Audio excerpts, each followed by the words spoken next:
Welcome to the 4th annual Grifties and the first ever live Grifty Awards. And now for your hosts, Uncle Hotep and Hotep Jesus. Yo, no George, but I can't even breathe in this joint. That's fucked up. He working on that Coon of the Year award. Black people, am I right? We've got some great categories tonight, including athletes. We'll say what's up to your dad. Season's COVID-19. Who did you want? Hamlin? Hamlin's a sleeper. Hamlin's a sleeper. Female, musical, celebrity, people's political grifty, the Hall of Fame, and a surprise category. Y'all see we professional. We got the teleprompter and shit. And of course, the one everyone is waiting for, Grifter of the Year Award. From podcasts to movies. DJ Protocol. Yeah, DJ, that's the time to do it. This is not a grift. I really think Lil Nas X is a gay demon. How dare you? Unlike most modern award shows, none of these women have penises. Women shouldn't speak anyways. Y'all picked the blackest room for a black. Paint the walls white so I can see y'all next time. All coons look alike to me. Some of you white people too. Some of y'all look like you came from 8 Mile. We're halfway through, no one's been shot yet. But I'm going to say at the Grifty Awards, there's only one person more arrogant, more self-assured than me, and that's Hotep Jesus. Grifter of the Year. Clap it up for old Uncle Hotep. Hopefully my kids will watch this and be inspired and stuff like that. Fuck them kids. I'm looking for my wallet. I'm like, oh, thank God he didn't take it. Thank God. Oh, yeah. What it do, folk? It's your boy, the one, the only DJ Protocol. Yeah, man, it's only one. It's another dude that's trying to be me, but he ain't me. He don't even spell it right. Left a C in that thing. I think it's a 2. No, it's not even a 2. It's a T-O and a C-A-L. Man, listen, bro. It's only one real pro in these streets. That's this guy right here.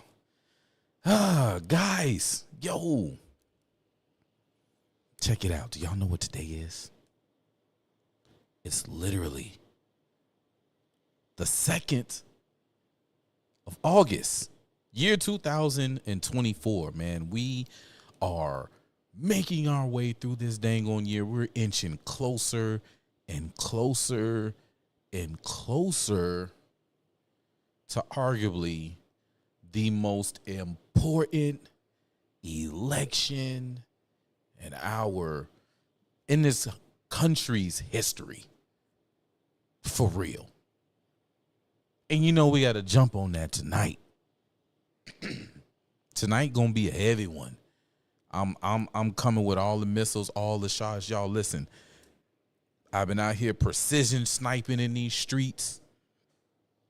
I got family members and family member friends switching up the game and realizing, oh, it's beautiful. It's beautiful. So we up in the ordinances. We working our way towards the mother of all bombs in this thing. It's about to go all the way slap the fuck down. And I hope y'all ready.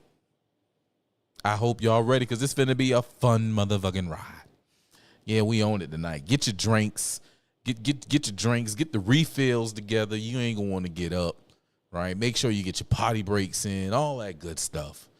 Because tonight's going to be gangster. But before we get into all of that, by the way, it will be an open line Friday tonight. We ain't going to go too long, but we dang sure going to have conversations. I don't know. If enough people in the chat say throw up the Skype, I'm going to throw up the Skype, man. It's going down. It's going down tonight. It's going down. Because I'm charged. I got a shock to the system that's like, yo, full court press. Full court press, and we'll come back to the zone later. Full court press. So you know what? I'm pressing the gas. And in pressing the gas, I got to set the mood right. Yeah, that's right, man. Listen, bro. We got to step on some devils tonight. And since we're going to step on some devils tonight, It's only right that we step on devil with the best devil stepper out here in these streets. That's my dog, Bryson Gray.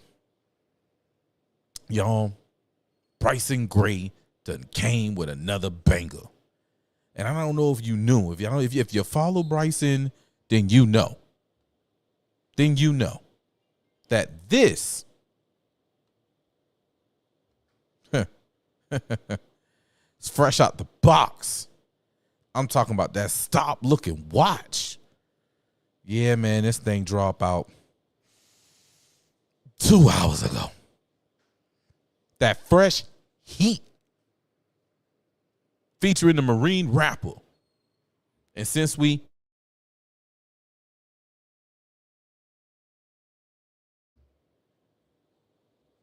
this is going to be shocking to the system for you. Let me shut up and let you jam with me. Stomp a Devil, Bryson Gray, Marine rapper. Let's get it. Hey, this sound like something you step for Christ on, you know? We be in the field, but they never out. They on a wide path, we on a narrow route. They say God first, but it's just for clout. Christ gang, if you see a demon, stomp a devil out. Ay, stomp a devil out. Ay, stomp a devil out. Psalm 1:1, go and check it out. If we see a demon, if we see a demon right there, that's what we need. Demon time is over, you know it's Yeshua season. Why you making Christian rap if Jesus ain't the reason? Psalm 1:1 can't walk in counsel of the heathen. Halftime show they really in it for the bands. Lil Yachty paint his nails, I think he tryna turn trans. Stepping on the devil head, let me hit my dance. If you a child of saying dog, then we can't be friends. We be in the field, but they never out. They on a wide path, we on a narrow route. They say God first, but it's just for clout. Christ gang, if you see a demon, stomp a devil out. Ay, stomp a devil out. Ay, stomp a devil out. Psalm 1:1, go and check it out. Psalm 1:1, go and check it out. Blessed is the man who stays strapped when he's stepping out. Armor of God on my bod, I'm a weapon out. I know that they hot, gone on top, now they sweating out. Wait. I gotta take it back to the top. This shit right, I gotta take it back to the top. Hey, this sound like something you step for Christ We can't even know. We gotta take it back to the top, man. Let's get it. We be in the field, but they never out. They on a wide path, we on a narrow route. They say God first, but it's just for clout. Christ gang, if you see a demon, stomp a devil out. Ay, stomp a devil out. Ay, stomp a devil out. Psalm 1:1, go and check it out. If we see a demon, if we see a demon right there, that's where we leave him. Demon time is over, you know it's Yeshua season. Why you making Christian rap if Jesus ain't the reason? Psalm 1:1 can't walk in counsel of the heathen. Halftime show they really in it for the bands. Lil Yachty paint his nails, I think he tryna turn trans. Stepping on the devil head, let me hit my dance. If you a child of saying dog, then we can't be friends. We be in the field, but they never out. They on a wide path, we on a narrow route. They say God first, but it's just for clout. Christ gang, if you see a demon, stomp a devil out. Ay, stomp a devil out. Ay, stomp a devil out. Psalm 1:1, go and check it out. Psalm 1:1, go and check it out. Blessed is the man who stays strapped when he's stepping out. Armor of God on my bod, I'm a weapon out. I know that they hot, gone on top, now they sweating out. Always down to march, stomp the devil out. I be slinging slang like a pebble now. Reppin' Christ gang, got a record now. Covered in the blood, I'm so set it out. Read Ephesians 5, better check it out. We be in the field, but they never out. They on a wide path, we on a narrow route. They say God first, but it's just for clout. Christ gang, if you see a demon, stomp a devil out. Ay, stomp a devil out. Ay, stomp a devil out. Psalm 1:1, go and check it out. Psalm 1:1, go and check it out. Woo. Woo. Woo. Oh my goodness. Shouts out to Bryson. Shouts out to the Marine rapper.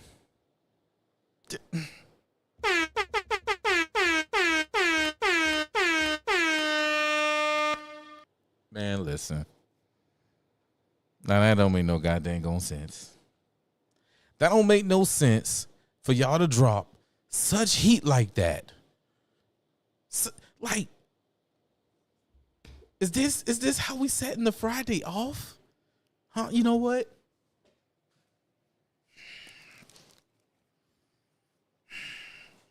All right. All right. Shouts out to everybody in the chat checking in the building.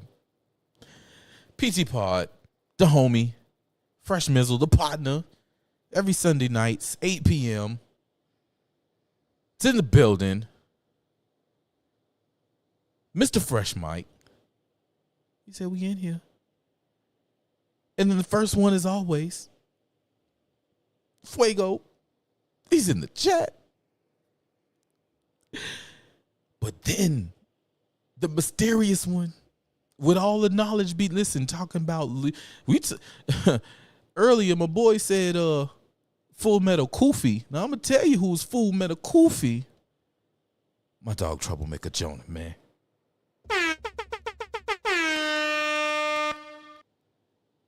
The three here. The three. Listen, you got to have you some Woogie Bang Bang. It's like the Power Rangers. It's like Ninja Turtles. It's like the A-Team. You know what I'm saying? You got everybody who's special in their own particular area, but when they come together, it's Woogie Bang. Stomp the devil out. Stomp the devil out. Stomp the devil out. Yo, that's where we at tonight, man. We stomping devils out. There's too much foolishness going on in these streets, and I ain't letting them slide. Threw the hat on. I'm here. Look, I give people 1 star, bro. Absolute nightmare, and I would not recommend them in their current state. They get 1 star, but we can bring them up.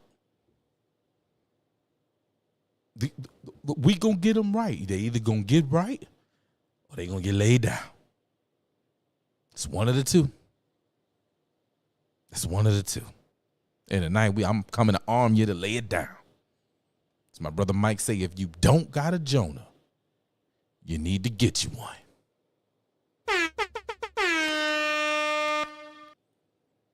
I need that brat. That's what I need. I'm gonna take it too. Don't worry, Mike. I'm one of them shows. I'm gonna clip it. Brat. It's on the way. If y'all don't know what I'm talking about, man, my partner got a show. Little clip show, little 20-minute, little funny thing, man. You know, power slap time. Check it out. It's on Rumble. Go ahead and give it a subscribe, cause it goes down. Brat. You know what I'm talking about when you get up in that thing. Anyway, y'all. It's been a hell of a time this last week since the last time we've been together. And I think we need to go ahead and put this flame and this plane in the air and get this show started.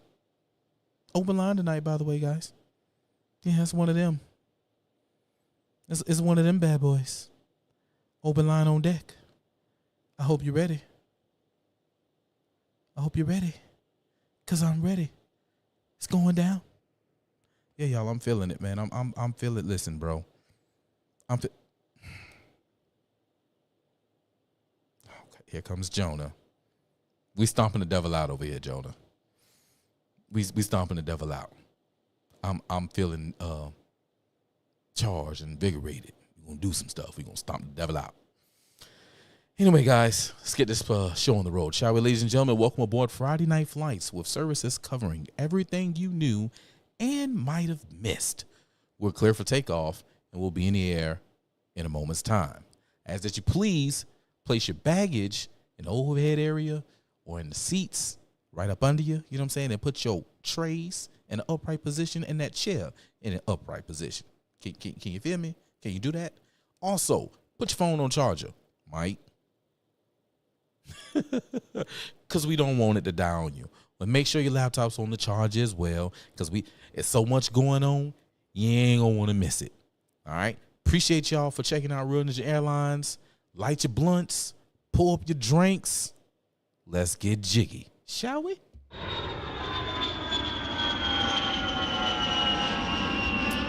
I know y'all are like, bro, what's going on? Why you feel it? Man, this week has been people who I'm talking about, chalk them off completely as to just, you know what, you I love you, but you just gonna be a Democrat shill until you just can't shill no more, because that's what you feel you supposed to do. You feel like it's inherently on you. I'm talking about like aunties, people, grandma type aunties, right?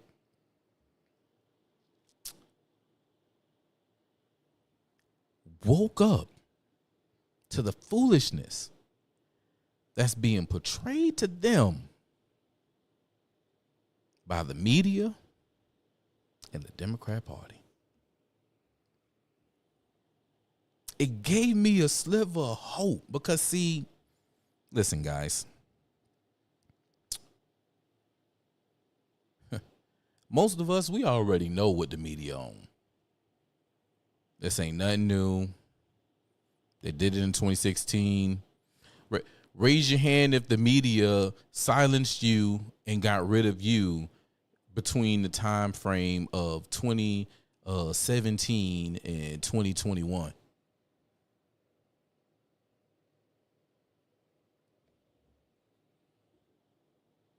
Couldn't break in all the news, putting out all the information, things that wasn't getting shared but was real life information. Being ahead of the game on a lot of things. Yeah. Auntie and them was paying attention if they real about it. They noticed what they was doing. They finding out stuff, and then they're remembering things on top of finding out the new things.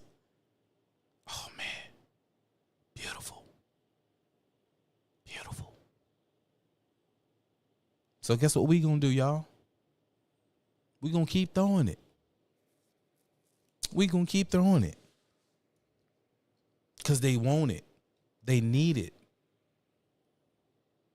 I feel like now it is my duty. It is my job to make sure that I put this stuff in one little area, so that they can always come to it. They know they got one place to go. And I know they coming. One of them, she watched my video from when I went in on the pastor when he was lying to the congregation on a Sunday. Yeah. She seen it and she was like, wow. That was eye-opening. I got a question. Should I join the National Association for Black Journalists? Should I? I mean, I do have a business and entity. This is true. See him down there in the corner?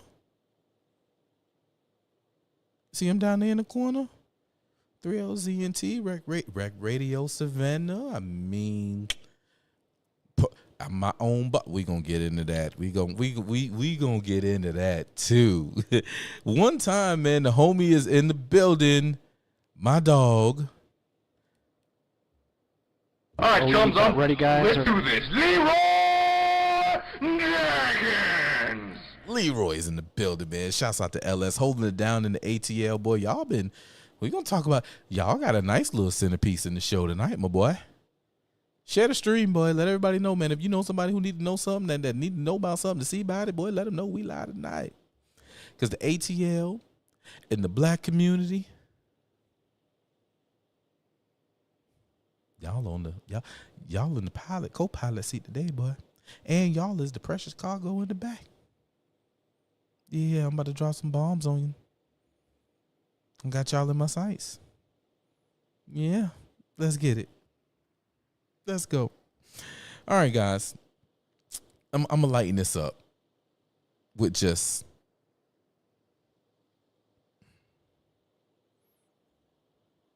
Dear Kamala. Dear Kamala, this is for you, baby. Because you done tried it. You done tried it. And unfortunately, baby, you done stepped on your wing-a-ling-dang-a-ling. Yeah, Miss Scamala. Yeah, Miss Scamala. Now, see, I'm going to tell y'all how they know they done stepped on their wing-a-ling-dang-a-ling.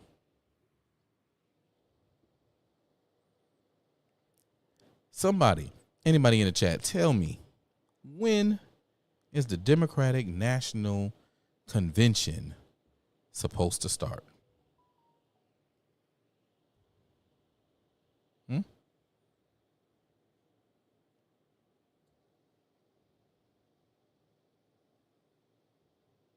Nobody know? Let me show you.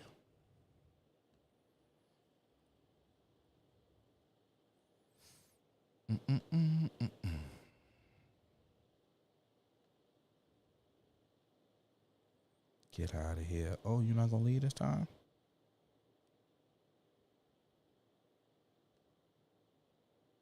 Oh, you ain't going to leave this time. Okay. They putting everything, boy, behind these blockers.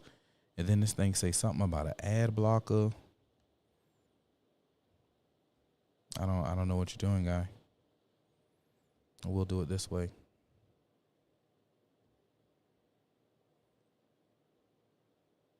Again, they are getting Mike's edit. 819. Soto fight. With the Scrizine. Yes.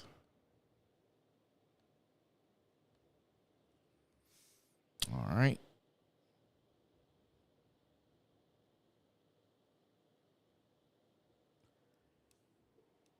As Mike said, 819. Go ahead and zoom this in for y'all. Now, the Democrat National Convention is supposed to start on August the 19th in Chicago, Illinois. But today, she earned a majority of delegate votes and will become the presidential nominee. Now, I got a question. Got a question, guys. Was there primaries today?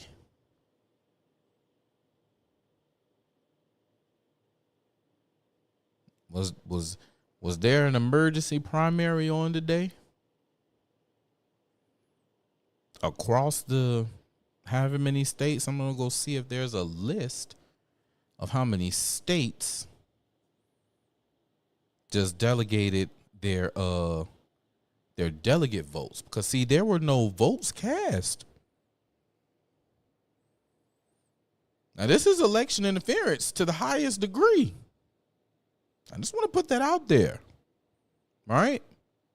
None of those delegates voted for Kamala Harris. No. None of the electors in which the delegates are supposed to represent. Hold on. Wait a minute. Let me see something.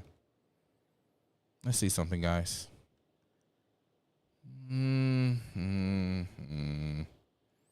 Let's use the Googler. And in the Googler, we're going to type in 2024 Democrat primary. Yes, that's what we're going to do. Huh. Uh-huh.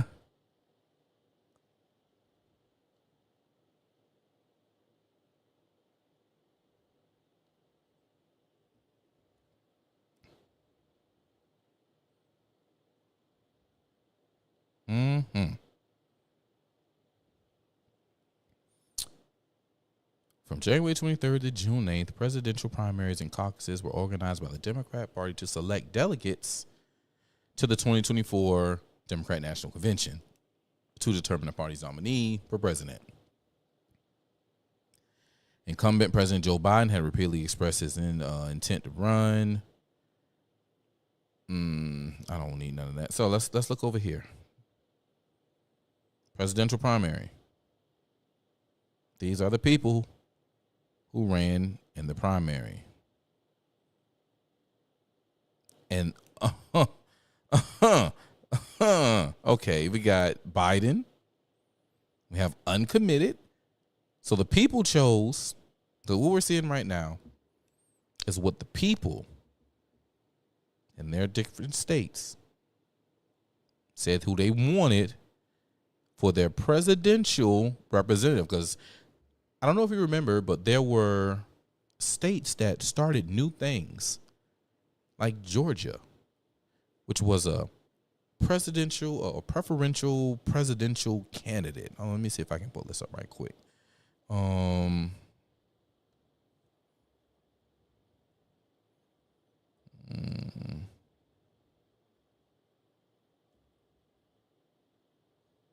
What is a presidential preferential primary?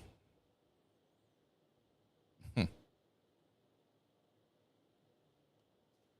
go to Ballotpedia, guys.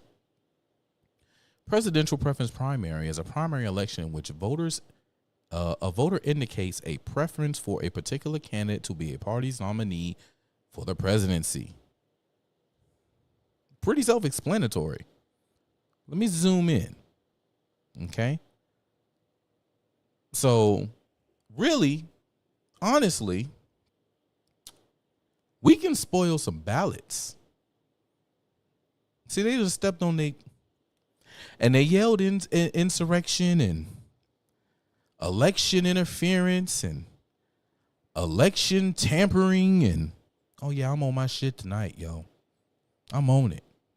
Y'all talked all of this shit. You talk about being the party of democracy, the party of choice for the people. But the people told you, based on who went through qualifications, who paid the necessary money to get on these ballots, and to be presented in front of the people,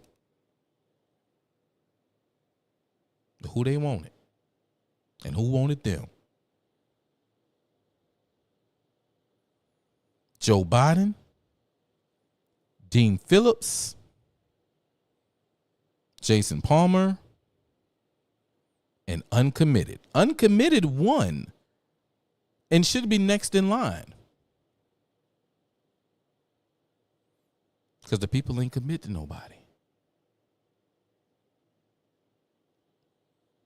And then there should have been some type of presidential primary for the next person, or say it's uncommitted, doesn't exist. The very next person would be Dean Phillips.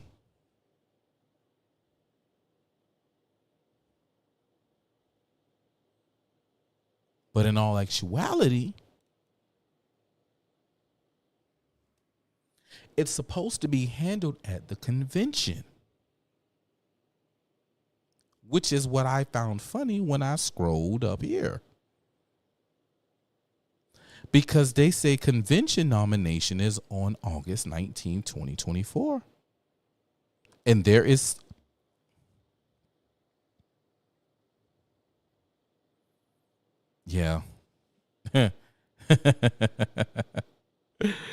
Fuego. I agree. Someone needs to edit Wikipedia and put a funny picture in that spot. It's not like you can't, because Wikipedia is totally editable. Now, she's the presumptive nominee, but there needs to be an election at convention. They need to get there. They need to open up convention, and they need to say, hey,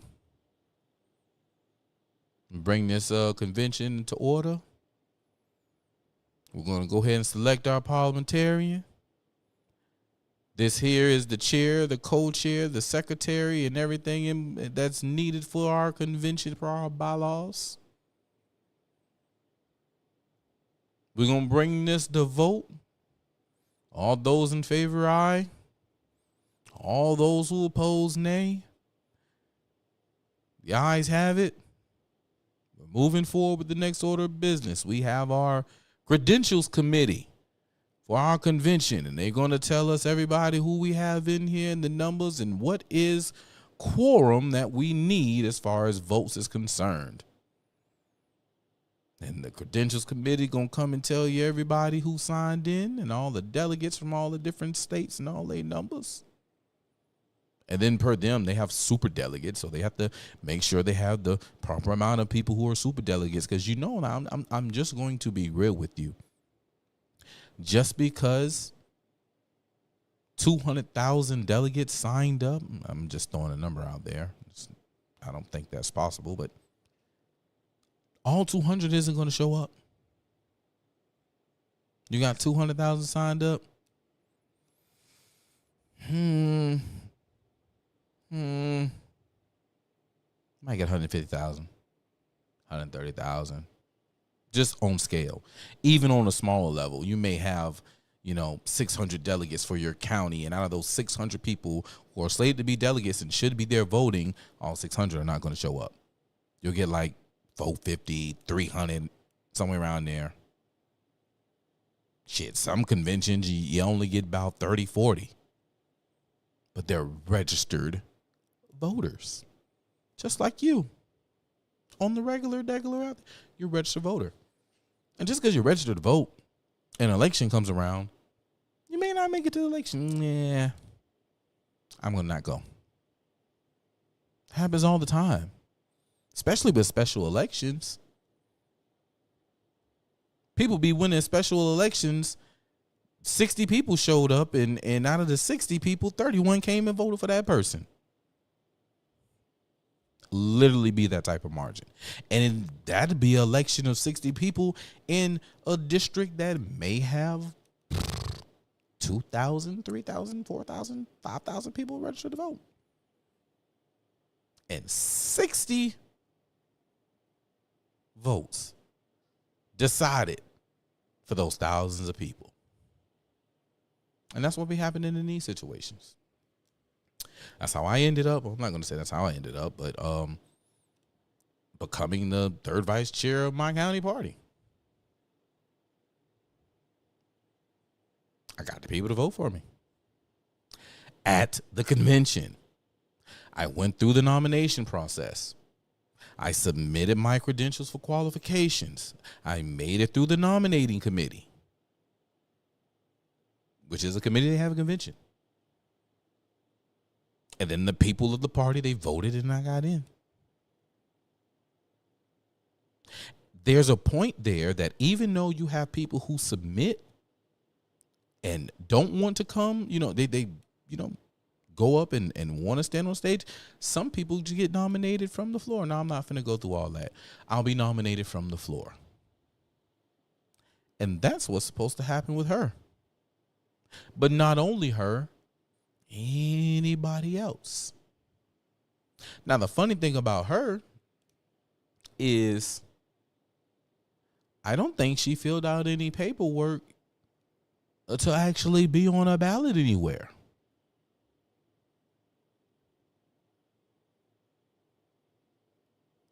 Not as president. She's a running mate.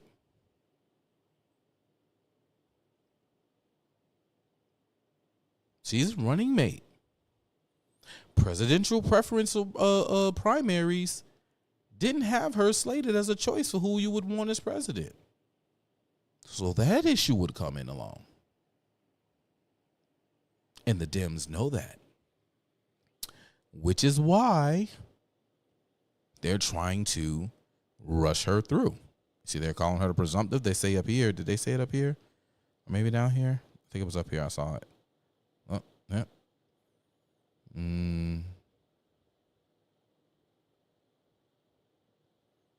Maybe it wasn't up here.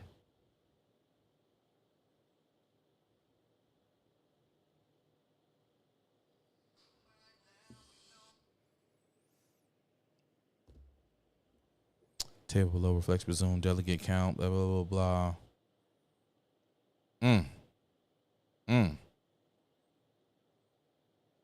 See, that's the pledge. See, she shouldn't even be here. That's crazy. I think it was right here. Yeah, right here. August 2nd, Vice President earned a majority of delegate votes and will officially become the presidential nominee when voting closes on August 5th.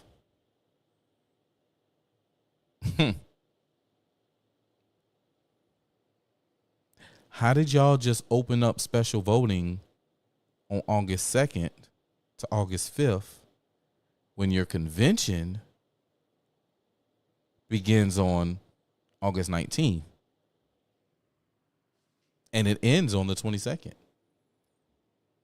You know how in the RNC during the convention, like did y'all watch like the first day? Did you watch day one of the RNC convention when they spoke? When we saw AK on the TV screen, right? Remember when we saw AK when he was standing there with his people from Minnesota? Y'all remember that? Hold on, y'all. Quick commercial break. She done called twice. Now I got to find out what's going on. Hold on. Welcome to the 4th annual Grifties and the first ever live Grifty Awards. And now for your hosts, Uncle Hotep and Hotep Jesus. Yo, no George, but I can't even breathe in this joint. That's fucked up. He working on that Coon of the Year award. Black people, am I right? We've got some great categories tonight, including athletes. We'll say what's up to your dad. Season's COVID-19. Who did you? All right, I'm back. Mom Deuce done called twice. I'm like, hold on now. You know I'm working now. What's up? What you got going on? But nah, she's straight. Just we had some stormy weather slide through, so she wanted to make sure I was good. Mama being a mama. But anyway, guys, they literally opened up like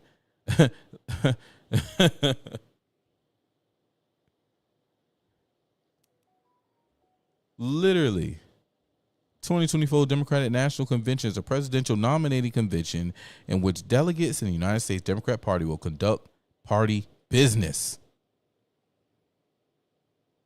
It's scheduled to be held on the 19th through the 22nd.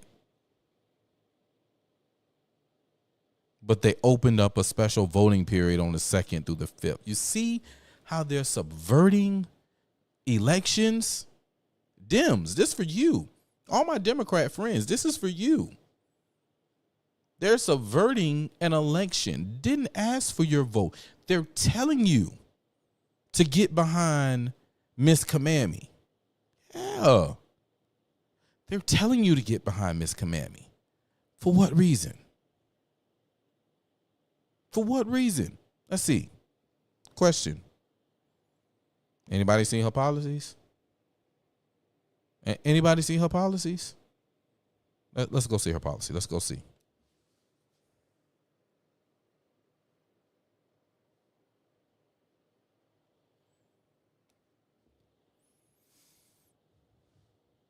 Let's see. Let's go to her. Let's go to the top. Oh, you get on there. What's the first thing? Asking for money. Asking for money. Look at the top. Asking for money. Now that's twice since we've been on KamalaHarris.com that you have been asked about money directly in your face. And ooh, Act Blue. Y'all remember who we talked about Act Blue last Friday? All right. So at the top of the page, we got Chip In Today donating money. All right. And look, she thinks so high of herself. She thinks so high of herself that the lowest that they start is 25. Now, of course, you can go over here to other, but look where they put other. They put other after 1,000. So they like, they want you to keep going up. They don't want you to go down. She thinks so high and mighty herself that she started $25. She ain't even asked for $1. She ain't asked for 5. She ain't asked for 10. She asked for 25 off the muscle. This bitch All right, so let's meet Kamala. Let's see if we can find some policy. They're pushing her down your throat and telling you all this. Let's see if we can find some policy. All right. So first thing we got is harrisforpresident.com to click on, and then we have Meet Kamala. So first of all, we don't see no issues, no take actions, no policy, no beliefs, no platform. We don't see none of that. We see Meet Kamala Harris, take action, the store, and what do you know? Donate again. How many ways you got to ask me to donate? How many other ways do you have to ask me to donate? All right, so, all right. Maybe it's under Meet Kamala Harris. Meet Vice President Kamala Harris. Devote her career for fighting the people. Now, I said fighting the people, not fighting for the people, because no. Running for the President of the United States to continue protecting our freedoms, delivering justice, and expanding opportunity so that every American can not just get by, but get ahead. She's been a trusted partner to Joe Biden. Interesting. Isn't this the woman who called Joe Biden a big racist and all that shit? That was her, right? So interesting. So interesting. Oh, they were fighting against extremists to defending protective freedom and to taking on Big Pharma to bring down prescription drug costs and capping the price of insulin at $35 a month for our seniors. You know what the funny thing is? Let's see. Let's see here.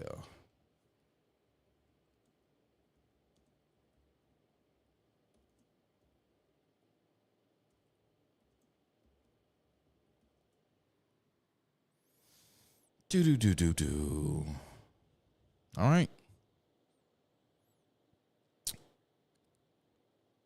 Yep, here we go. President Trump's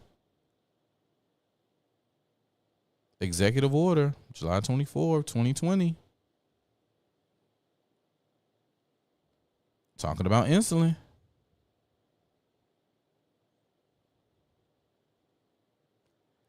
Talking about the insulin.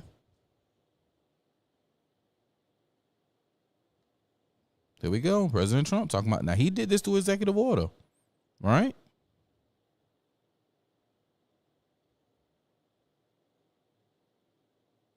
Now, when he put this executive order out there, he said, hey, I'm going to do this. But this is only until we can get this bipartisan bill through.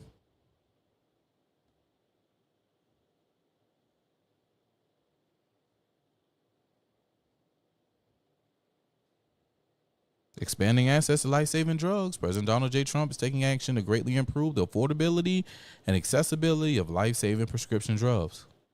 President Trump signed 4 executive orders to massively lower prescription drug costs and increase Americans' access to life-saving medications, including insulin.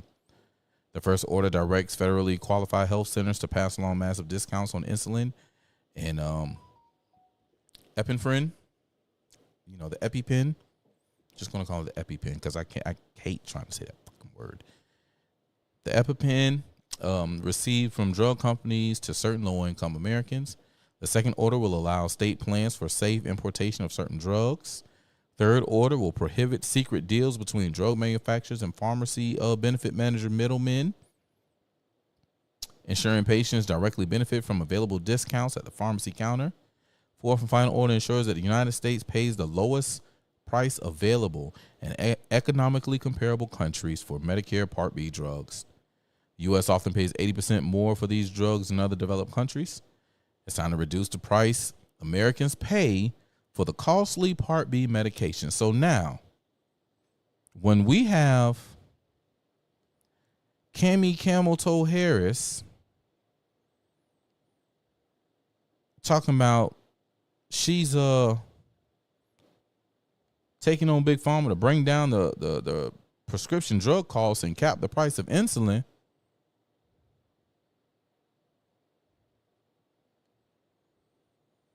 You just continuing on with what this man was already doing. Let's see.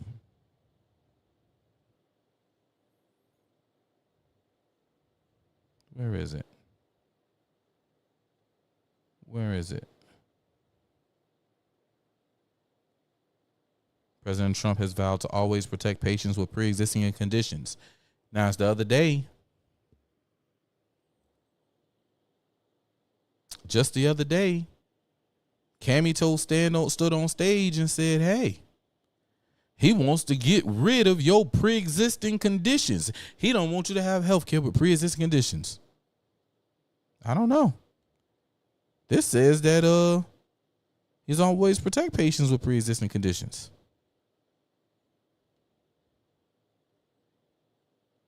I'm just saying.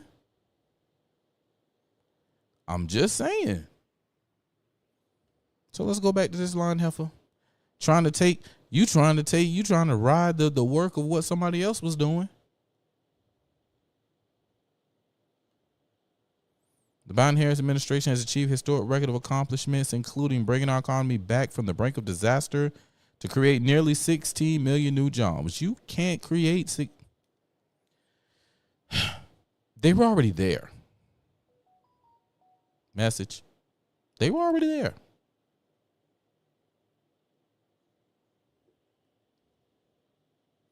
Y'all just shut everything down until y'all got rid of Trump. Y'all just shut everything down until y'all got rid of Trump. And then you was like, okay, y'all. Okay, guys, we're open. Everybody come back to work now. Trump's gone. You can come out from hiding now. That's literally what you did. And now you're trying to take the credit of this man's work. All the way clear across the board. Clear cut across the board. Are we supposed to miss that? Nah, man. Nah. Now you're talking about what you did when you was a attorney general. On January 20th, 2025, if we do all our parts, if we all do our part, she'll once again make history, and she will make sure the doors of opportunity are wide open for all to follow. So you don't have no policy.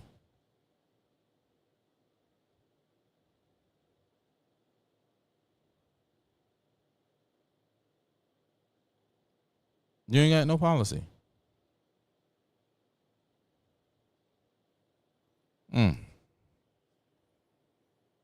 But if we go over to the homie, let's see.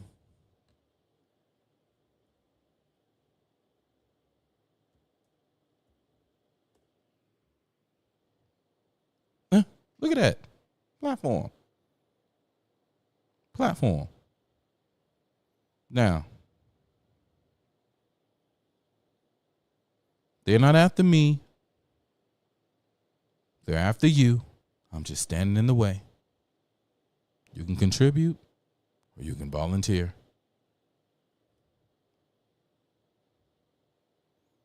I don't even see a dollar amount nowhere. You got to go inside. Contribute, shop. But they ask you to contribute or to shop after they tell you the platform, the news, the events, and to get involved. Let's start with platform. Look at this. Look at this. Agenda 47. Read the official 2024 Republican Party platform here. President Trump, 20 core promises to make America great again. So Trump has 20 promises to make it great again. Things that he's going to do. 20 promises. Things he's going to do. Straight, clear cut, to the point. Seal the borders, stop migrant invasion, carry out the largest deportation operation in American history, end inflation and make America affordable again, make America the dominant energy producer in the world by far, stop outsourcing and turn the United States into a manufacturing superpower. Hold up.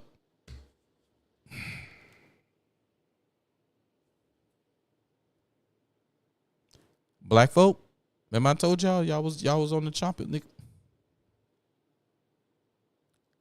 Manufacturing superpower. It's entrepreneurship. That's employment. That is economic participation. Yeah, please. Largest tax cuts for workers and no tax on tips. Now, check this out. Have y'all been hearing that he's going to raise the taxes? Because Kamami said this in Atlanta too. He going to raise the taxes on the low poll people and cut the taxes for the rich people. Well, wait a minute. Y'all know any rich people getting tips? Yeah, y'all know rich people getting tips? If you know rich people that's getting tips, put a flaming trash can in the chat.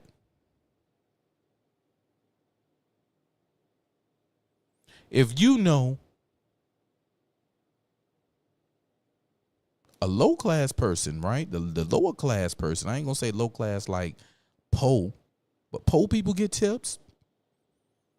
And lower middle class people and middle class people, workers, everyday people get tips. So if I say no taxes, that means I'm cutting taxes, right? If I'm saying no tax, I'm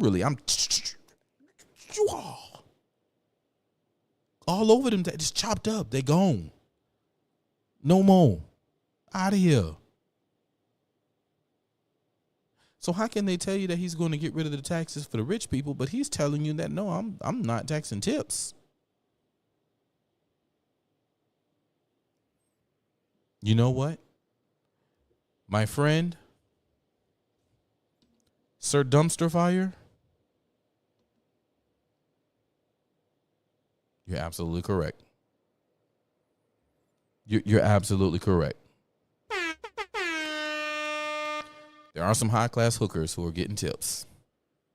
But other than that, no. Yeah. So then we have it where we're defending our Constitution, the Bill of Rights, and our fundamental freedoms, including freedom of speech, freedom of religion, the right to keep and bear arms. Goddamn real.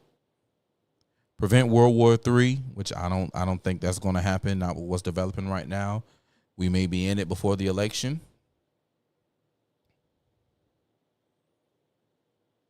In the weaponization of government against the American people, black people.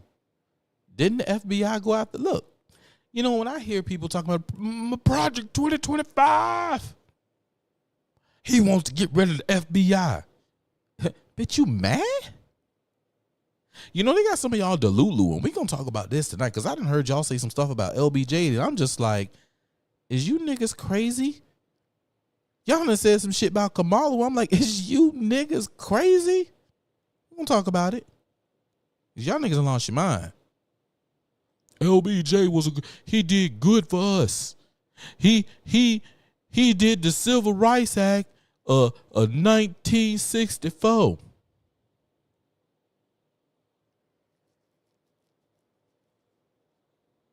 That's what y'all say. And I'm like, what? Y'all must not know what he said about the Civil Rights Act of 1957. We're going to talk about it. But y'all want the FBI. Here you got a man who going after them for what they did to him, and what they did to him is what they practiced on Martin Luther King and Malcolm X and the Black Panther Party. And now y'all don't want them to stay. Man, y'all niggas is crazy. In the migrant crime epidemic, demolish the foreign drug cartels, crush gang violence, and lock up violent offenders. Rebuild our cities and make them safe again, clean and beautiful. Strengthen and modernize our military. Make it the most powerful one in the world. Keep the U.S. dollar as the world's reserve currency. I don't know if that's going to happen, my boy. I don't know if that's going to happen, my boy. Fight and protect for Social Security and Medicare with no... He's going to cut Medicare. He want to get rid of your Medicare. That doesn't say that. Cancel the electric vehicle mandate.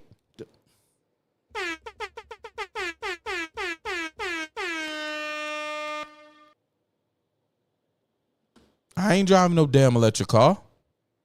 Fuck that. I'm burning gas, baby. But give me the Tyrannosaurus Rex. Yeah.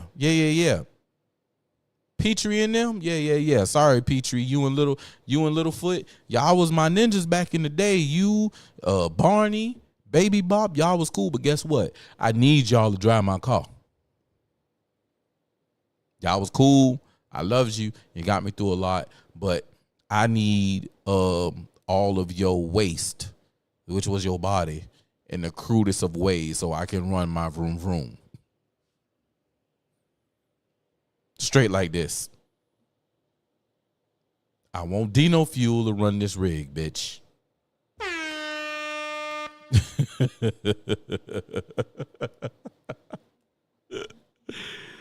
We'll find a way to make it clean, right? Put some Dawn dish detergent. Ain't that what they use to clean the animals anyway? And the oil spill, we use Dawn. Ain't that what they have in the commercials? They have the duckies with the oil on them, and they be using the Dawn soap because it's so gentle. Yeah. That's what we rocking with. All right. Cut federal funding for any school pushing critical race theory, radical gender ideology, or other inappropriate racial, sexual, or political content on our children. That's right, Fuego. I'm going on a ballot in 2028. Me and the T-Rex. Jonah, we know that fossil fuels aren't actually, we know that, man. It's a joke. It's a joke. Nigga, I said Petrie, Littlefoot, Baby Bop, and goddamn on Barney. Of course it's a joke. We know the Rockefellers are liars.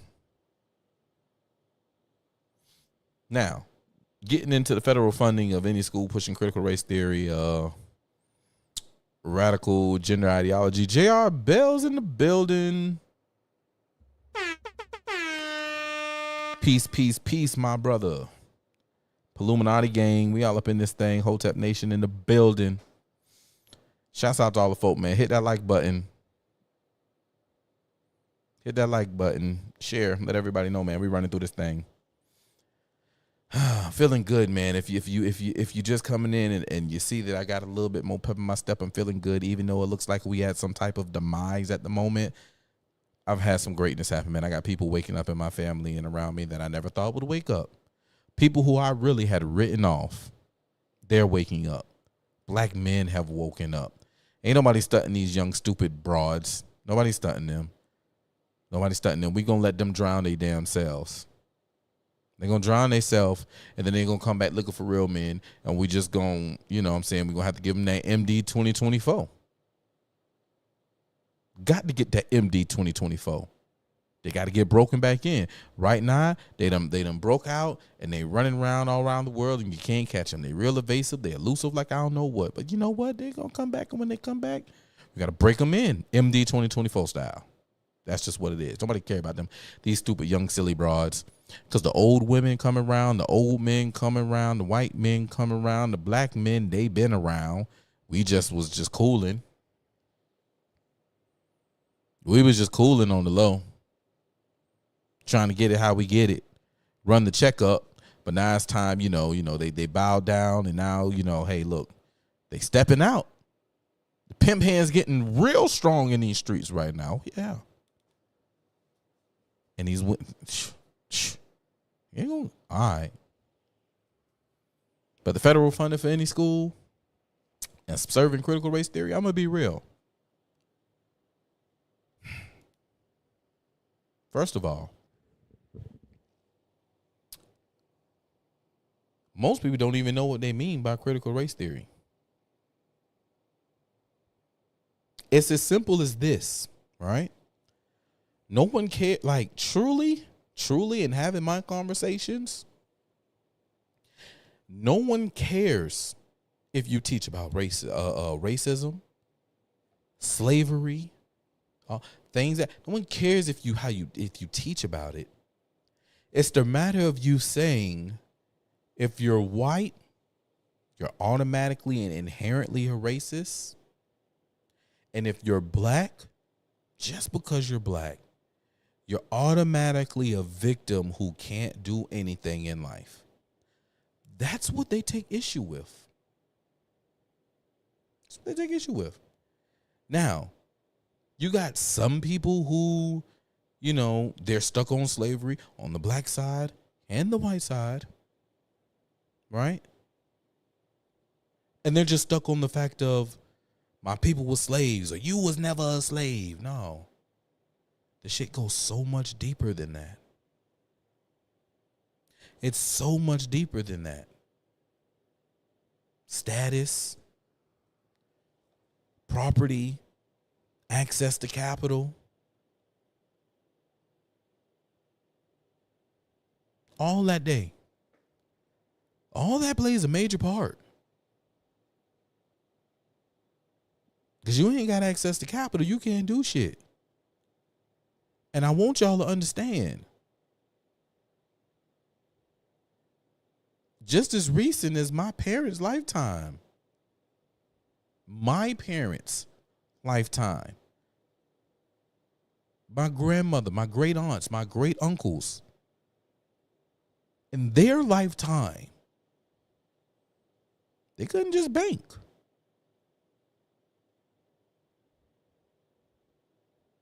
Certain banks they could go to. And if you can't bank, then hey, we can get your access to capital again. And that's where black banking institutions came from. But they weren't allowed to do. Hell no.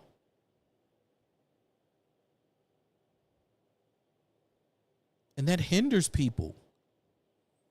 Now you got some who had the right white people who assisted them. But if you ain't have that, you had an issue. Let me show you what I'm talking about. Let me show you what I'm talking about right quick.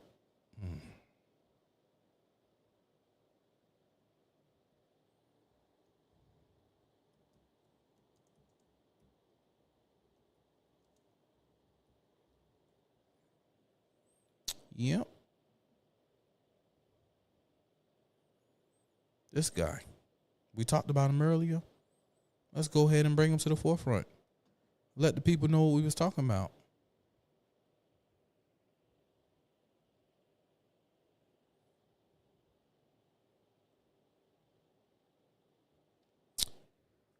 These Negroes, they're getting pretty uppity. Got to be more careful. Why you want to do me like that, little mama? These Negroes, they're getting pretty uppity these days, and that's a problem for us since they've got something now they've never had before, the political pull to back up their uppityness.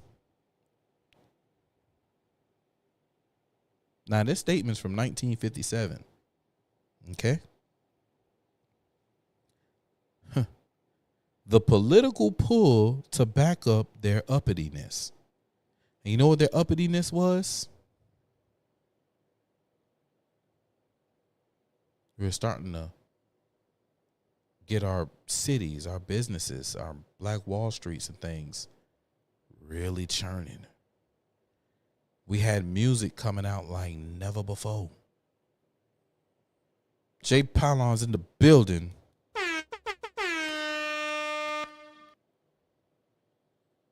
You heard my dog, man. He said, what's good? And put them thumbs up in the chat. If you're over in YouTube, get them thumbs up. Rumble, get them thumbs up. We got to tip the algorithm. You know, they don't want this out here. You know, they cannot have a blackity black man with Don't Tread on Me and Trump 2024 Take America Back with the Trump Force 47 and Save America, Vote Republican. They can't have this. So we got to show them that we exist. Let's get me up. Let's get me up on Rumble. Rumble chatters, man. Like it. Share it. Let's get me up on the Rumble page. I want to be at the top of I want to be on the top of the section. That's right. You heard Fuego. Took the algorithm special spot. You know how to do it, y'all. Let's find out. I'm finna do a check right now. Oh, yeah, the homie Blunt Steps in the building. What's up, Nation, man? We in this thing. Speaking of, man, it's going down in October, boy. October is finna be one hell of a busy month, y'all. October finna be a hell of a busy month. All right, let's see. I'm over in the podcast. I'm going to look. You heard my man say he hitting the like on his way in because he classy like that. Straight up. All right. I'm over in podcasts, and I'm looking. There I am. I don't know what number I am, but I sure would love to be higher. Where am I?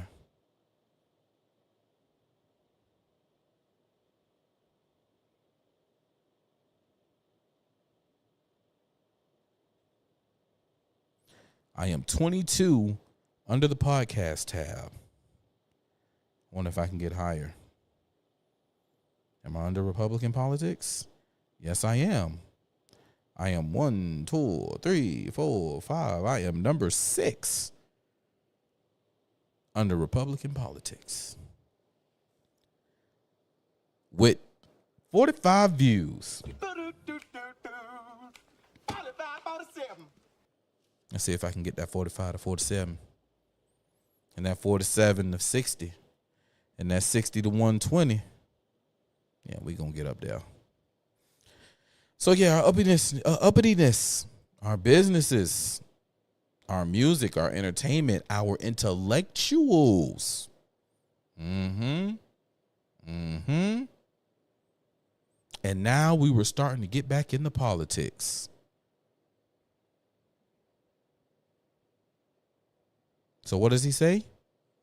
Now we've got to do something about this. We've got to give them a little something. Just enough to quiet them down. Not enough to make a difference. For if we don't move at all, then their allies will line up against us, and there'll be no way of stopping them. We'll lose the filibuster, and there'll be no way of putting a brake on all sorts of wild legislation. Wild legislation. Talking about the black people now. Now, at the time, we were categorized as Negroes, and that's truly who we are. But we'll talk about that in a later time. It's where the education comes into play. Which is why, you know, I'm okay with not teaching critical race theory. I just want to teach the true history. I want to teach how we went from being the Negro race, the Negro people, to being African Americans and black. Because, see, everything that's owed to us is through Negro, through freedmen, truth be told. The Negro race who were freedmen and freemen who had their stuff taken from them. See, that's the history we own. Or we can deal with the real history and how y'all like to portray things, or people are comfortably portraying things. Oh, it was a war, and yeah, that was their land, but they came in and they took it, and that's just what it was. Okay, cool. Is that the law of the land? Is that the law of the land? Is that how we're going to operate?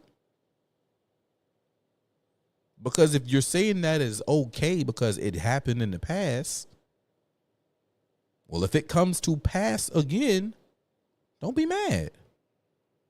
We can't rectify the wrong? Cool. Cool. Write that in the playbook. Because these people literally had a plan. This man in 1957 said that we were getting uppity. We were getting political pull. And we had to have our uppityness backed up.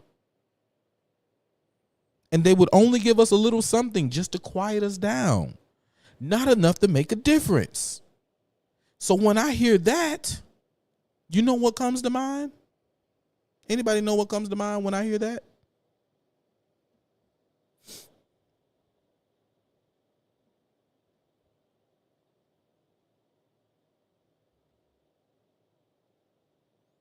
Yeah, send me that book link. I'm about that life. It'd be nice if it was audiobook. I do a lot of driving.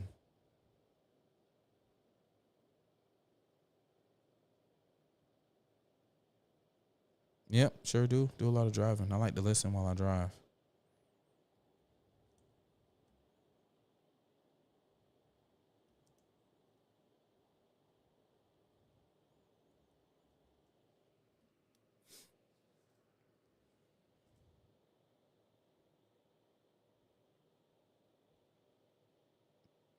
Oh, shit. Oh, man. Oh, my gosh.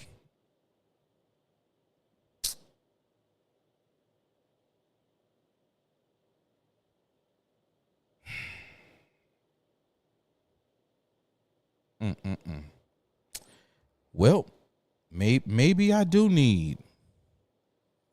Maybe I do need. J.R. Bell says Abraham Lincoln. No, I don't think of Abraham Lincoln. I think I may need to go to Atlanta tomorrow. I'm going to show y'all why. Damn, that's a 4-hour drive. I don't feel like that shit. That mean I got to get up and fuck. That mean I got to end the show early. And I really got to hit the road at like, hell no, man. Hell no. This is what I think about. This is what I think about. All right. When he says we've got to give them a little something, just enough to quiet them down, not enough to make a difference. I think it is.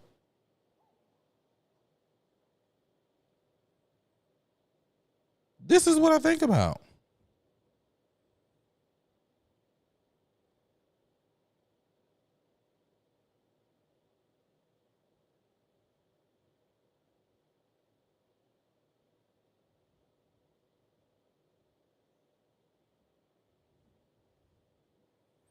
Now, we ain't gonna make a difference.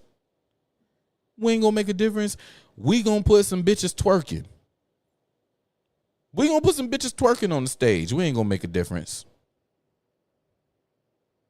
But you know,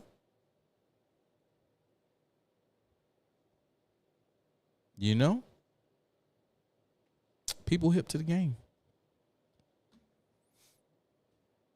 My man said if they didn't stop all sorts of wild registration, it'll be Reconstruction all over again.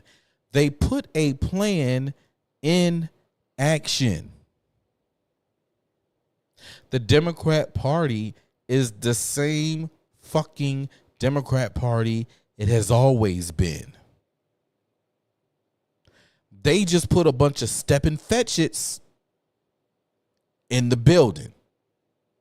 And y'all like to call Republicans stepping fetches when really let's look.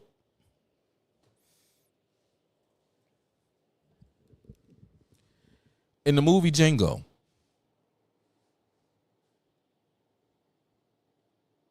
who was able to come and go as they please? We got, when it comes to a team of white man, black man, you have Candy and Steven, right? One in the chat if y'all know what I'm talking about. Before I get too far. One in the chat. If you know what I'm talking about, let me see if I can pull them up for y'all right quick. Hold on. I want y'all to see them.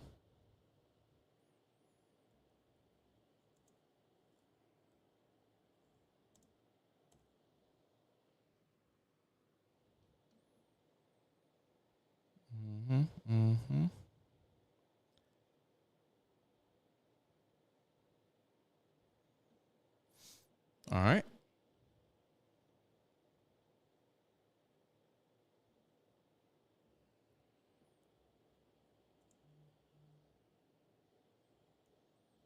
Oh, my chat's going ham. I think the word done got out.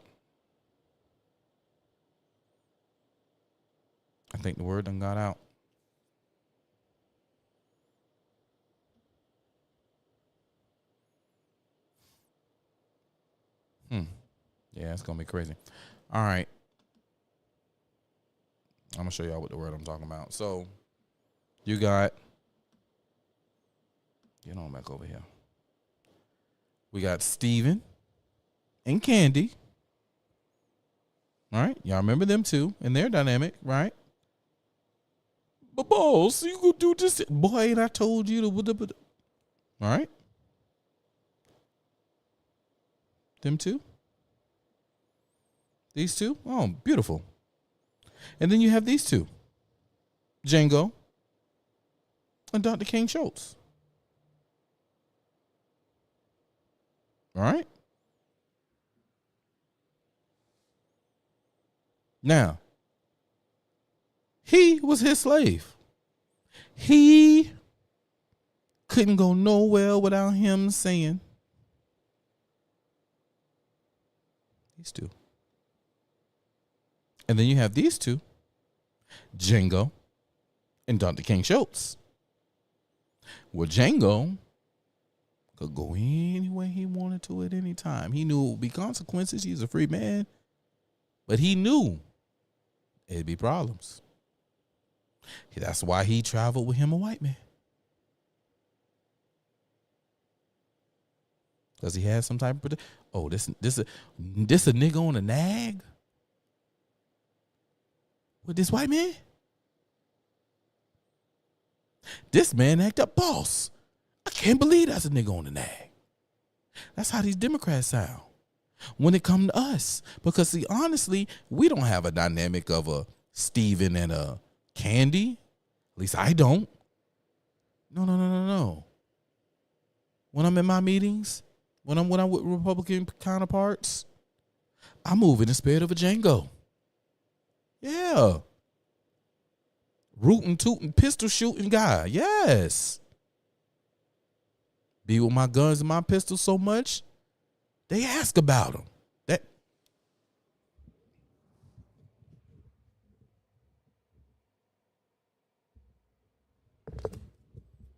That's Dracarys. He legendary. Dracarys is legendary. People ask for him by name. You still got Dracarys?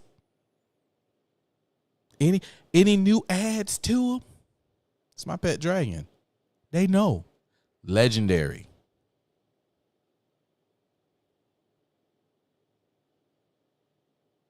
Meanwhile, Democrats is scared.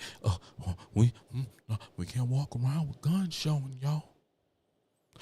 They's gonna get us with the gun show. Cause the white man don't want us with our gun. Cause they see a black man with a gun. Yeah, they see a black man with a gun. They gonna shoot him dead, boy. Yeah, they gonna shoot him dead. They see a black boy with a gun. And meanwhile, they asking about mine. They asking about Dracarys.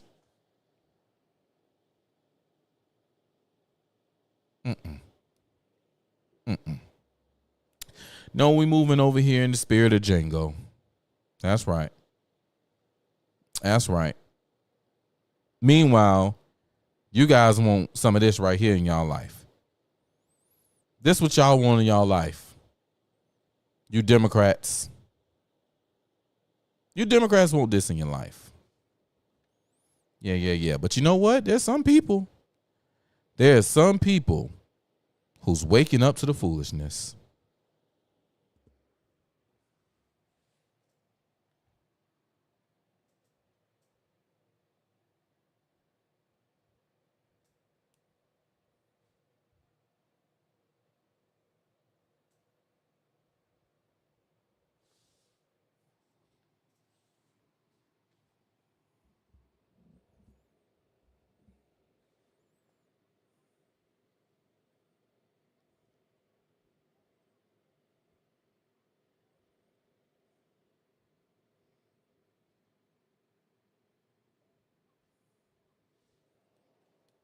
Oh, gotcha. Wait a minute. Run her back. I know that lady be having the time of her life cosplaying with y'all. I know when she go home at the end of the night, she be like, these N-words with the ER, not the A, are so damn stupid. I don't have to waste my time writing no speech. I ain't got to waste my time telling them what my policies, morals, and stances is for the America and what I plan on doing for America. All they care about is abortions, the continual overall sexualization of black women. All I got to do is talk in a southern accent, know I'm not from not damn southern state, and give them a little backyard barbecue with some Czech sodas and a little two-step. That's all they care about. They don't care about nothing else. I know she be like, y'all are so stupid. Everybody, Project 2025, Project 2025, Project 2026, Project 2027, Project 2028. What about this project mentality these folks think all black people have? My mama worked too hard to get herself out the project and to give us the folks think all black people have. My mama worked too hard to get herself out the projects and to give us the best of the best in life. For me to conform to this foolishness just because these folks say they black. This is weird. It's weird. It's disrespectful. At least because they've been lying to black people for centuries and centuries and centuries. At least when they lie to black people and they be like, I'm going to do this if you give me your vote. And they have a little bit of class and decorum and they going to sit there and tell you the sweet nothings. At least they do it with a little bit of class, a little bit. Kamala's just straight up telling y'all this is what I think you're worth. This is what you think you're worth. And so I'm not even going to waste my time even trying to make it pretty for you because I think this is what you're worth and you think this is what you're worth. It's disrespectful. It's weird. I am ready for the cameras to come out and just be like, you've been punked. Because this is weird behavior. If this is what y'all feel like y'all worth, then sorry, good luck. Like, I don't even know how to even compliment you for thinking this is what you're worth. But I'm not conforming to this foolishness, bro. Play in somebody else's face, but you're not playing in mine. And this is me being nice about Miss Kamala. I have a whole opinion on this whole situation that I am not even going to say because y'all ain't ready for it. And I just know it's too much. It's one thing about me, I'm not meant to be a follower.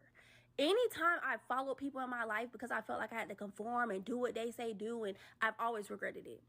If I follow y'all down this path because I'm black and because she's a woman and because you're a Democrat, so you gotta vote blue no matter who they put in your face, this will be single-handedly the biggest regret of my life. I'm not doing it. I know for a fact I will regret it. It's a no. It's a no. If you feel like this is what you worth and you don't see this lady playing in your face, then, like I said, sorry or good luck or whatever. Take the good compliment. Take it. I don't know.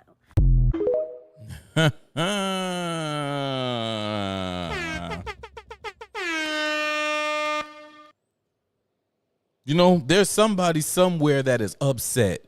They are mad. You know why you're mad? You know why you're upset with that sister right there? You can't handle the truth. That's why you're upset. That's why you're mad.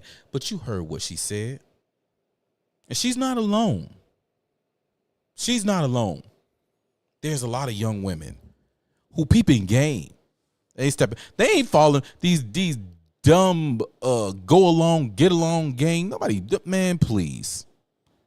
Y'all can let the media fool y'all with these fake ass propaganda polls and shit.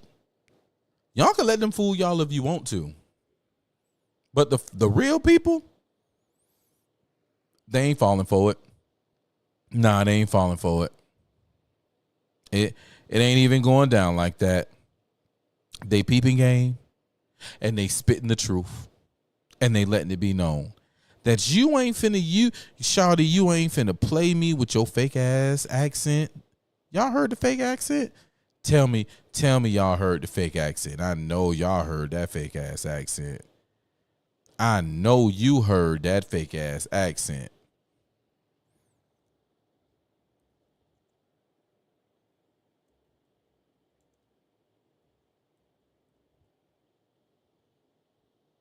I know. Let me get this fake accent for y'all. Cause baby, when I tell y'all she played on your top, Shawty played on your top. Shawty played on your top. Let me show you what I'm talking about here. Kamala Harris is in Atlanta, and she's doing a rally so she can get people to vote, particularly black people, to vote for her in this election in November. She's doing this. She's using fake accents, rappers, all that stuff. And you all helped us win in 2020, and we're going to do it again in 2024. One thing I learned about working with Vice President Harris is she always stand on business.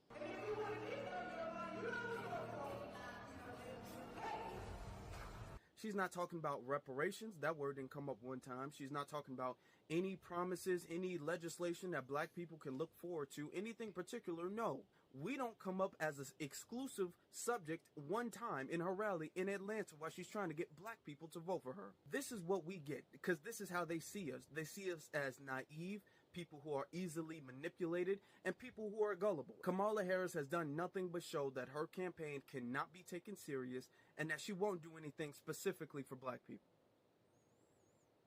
Now, you know what? I just find it funny that, he was just like, she, like it's new that Kamala wasn't going to do anything for black people. Because Kamala herself, Miss Kamami, has already let us know. So I'm not going to sit here and say I'm going to do something that's only going to benefit black people. No. Maybe he missed the message. So I'm not going to sit here and say I'm going to do something that's only going to benefit black people. No. So let me get this straight. The black woman says that I'm not going to say that I'm going to sit here and do anything that's just going to benefit black people. No.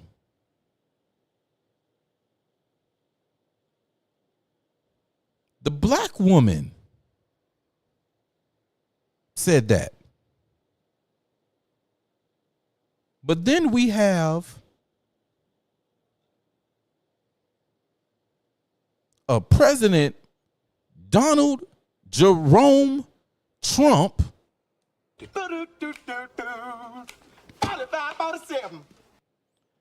who comes out with a platinum plan with stuff that would benefit just black people.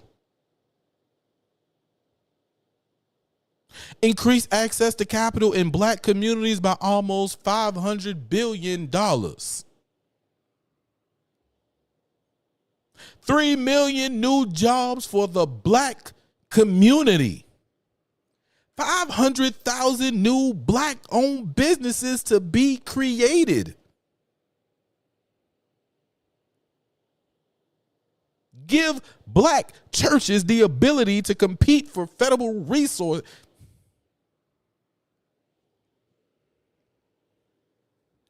So you want me to be mad and not fuck with Donald Jerome Trump? Silly woman. Shut up. Shut up. Silly woman.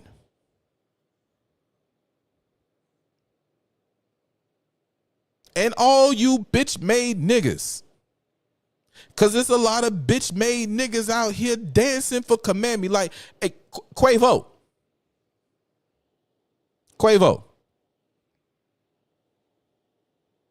I'ma send Chris Brown at your punk ass. Blouses. Sit your blouses and pancakes looking ass down somewhere. She always stand on business. Nigga, you ain't stand on business. You wouldn't know standing on business if you had a LLC and the articles of incorporation in front of you for you to step up on. Nigga, you couldn't stand on business if you had a business certificate of tax and licensure out of the city of Atlanta. Nigga, you don't stand on business. You a bitch. Quavo. I said it. You probably gonna see it. I wish you do. And I should come to Atlanta just cause tomorrow. I ain't gonna do it. I want to do it, but I ain't gonna do it. But I'll be there next weekend.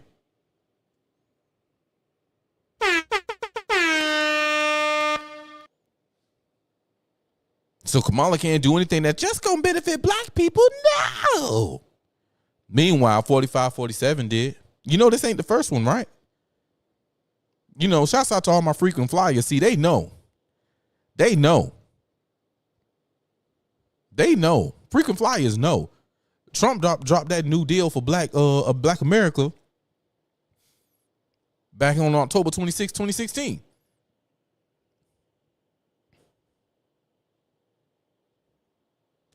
I'm just saying. So while Kamala won't do anything that'll benefit just black people, Trump out here with the shits. He did this before he got in office. He did this while he was in office saying, hey, y'all reelect me and this is what I got for you.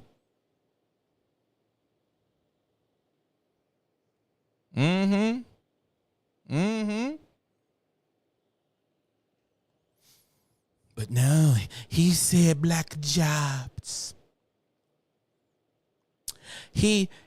Oh goodness. Y'all know we got to talk about that NABJ, right?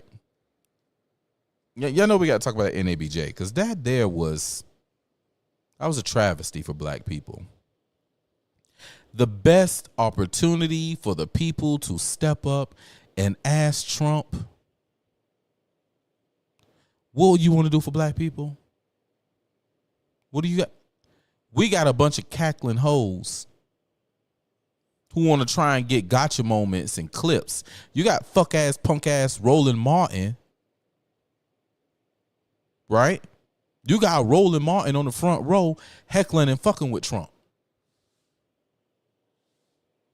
And he got ran up on about it.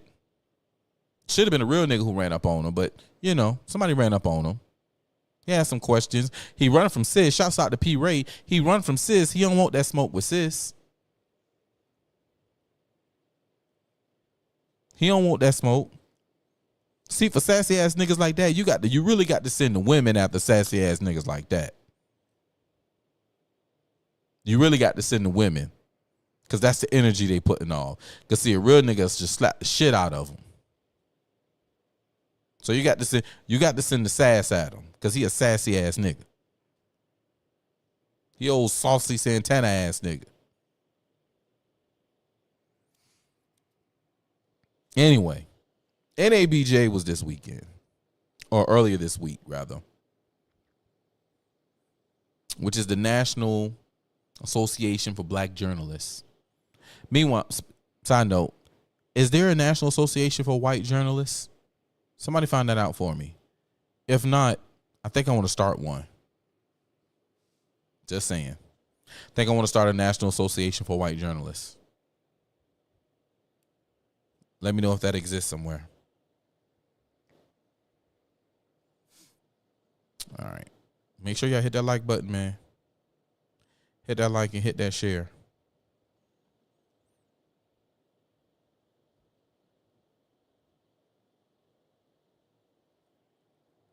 Go ahead and get over here. Pull up what I need to pull up for y'all.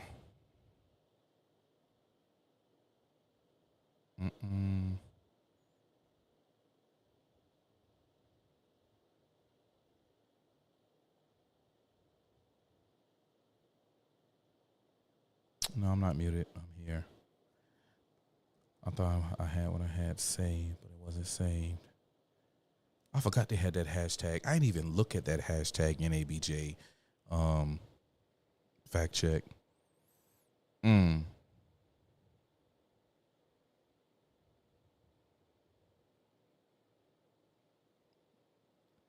Oh, Lord, I ain't know Montel Williams got in up. Man, shut your damn Montel. Now you a bitch now. I ain't fucking with you no more. But I guess that's because that's your old hoe. You gonna step up for your old hoe.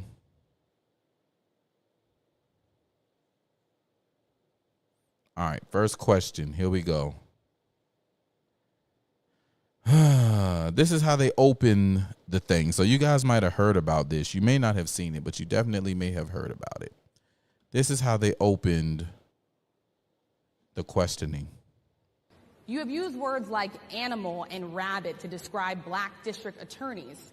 You've attacked black journalists, calling them a loser, saying the questions that they ask are, quote, stupid and racist.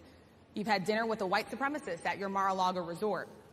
So my question, sir, now that you are asking black supporters to vote for you, why should black voters trust you after you have used language like that? Well, first of all, I don't think I've ever been asked a question so in such a horrible manner. First question. You don't even say, hello, how are you? Are you with ABC? Because I think they're a fake news network, a terrible network. And I think it's disgraceful that I came here in good spirit. I love the black population of this country. I've done so much for the black population of this country. You have used words like animal. Let me see if I can find the whole thing.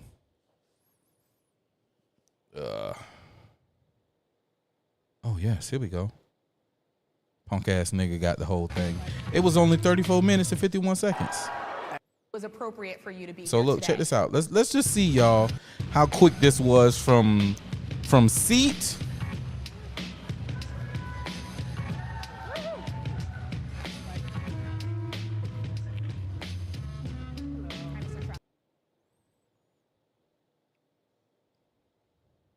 All right, here we go.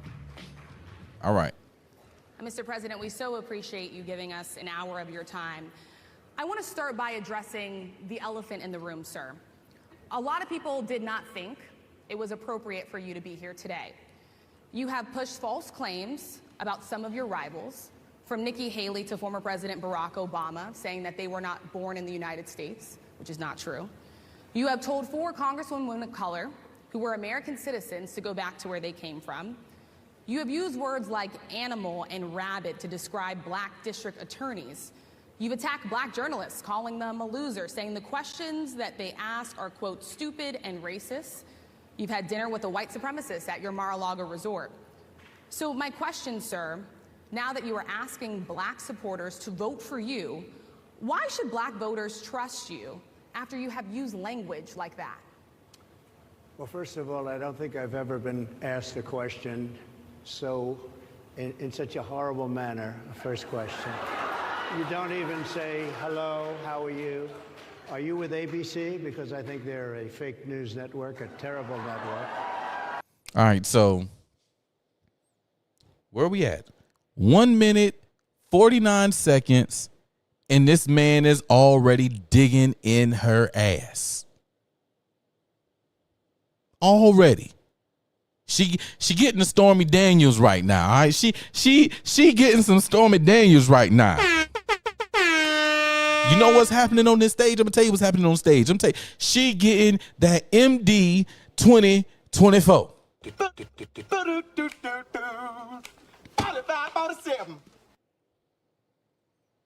She getting it. She getting laid out right now. She getting put in her place. This is how you got to get put in a place. And this is how you do it. You said these women need to go back to where they come from. Yes, because they said America was shit.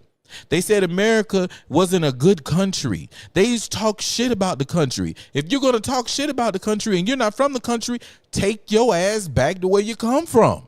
You ain't got to be here. You ain't got to be here if you want to talk shit. Ain't you in a position of power? You're in a position of power and you want to talk shit? Get the fuck out. It's simple. So what you mad for? Oh, he talk trash about women, these black women DAs. These bitches ain't shit. Look at what the fuck going on with Fannie Willis. That bitch ain't shit. And you mad that he trashing her? Get the fuck out of here. Get the fuck out of here.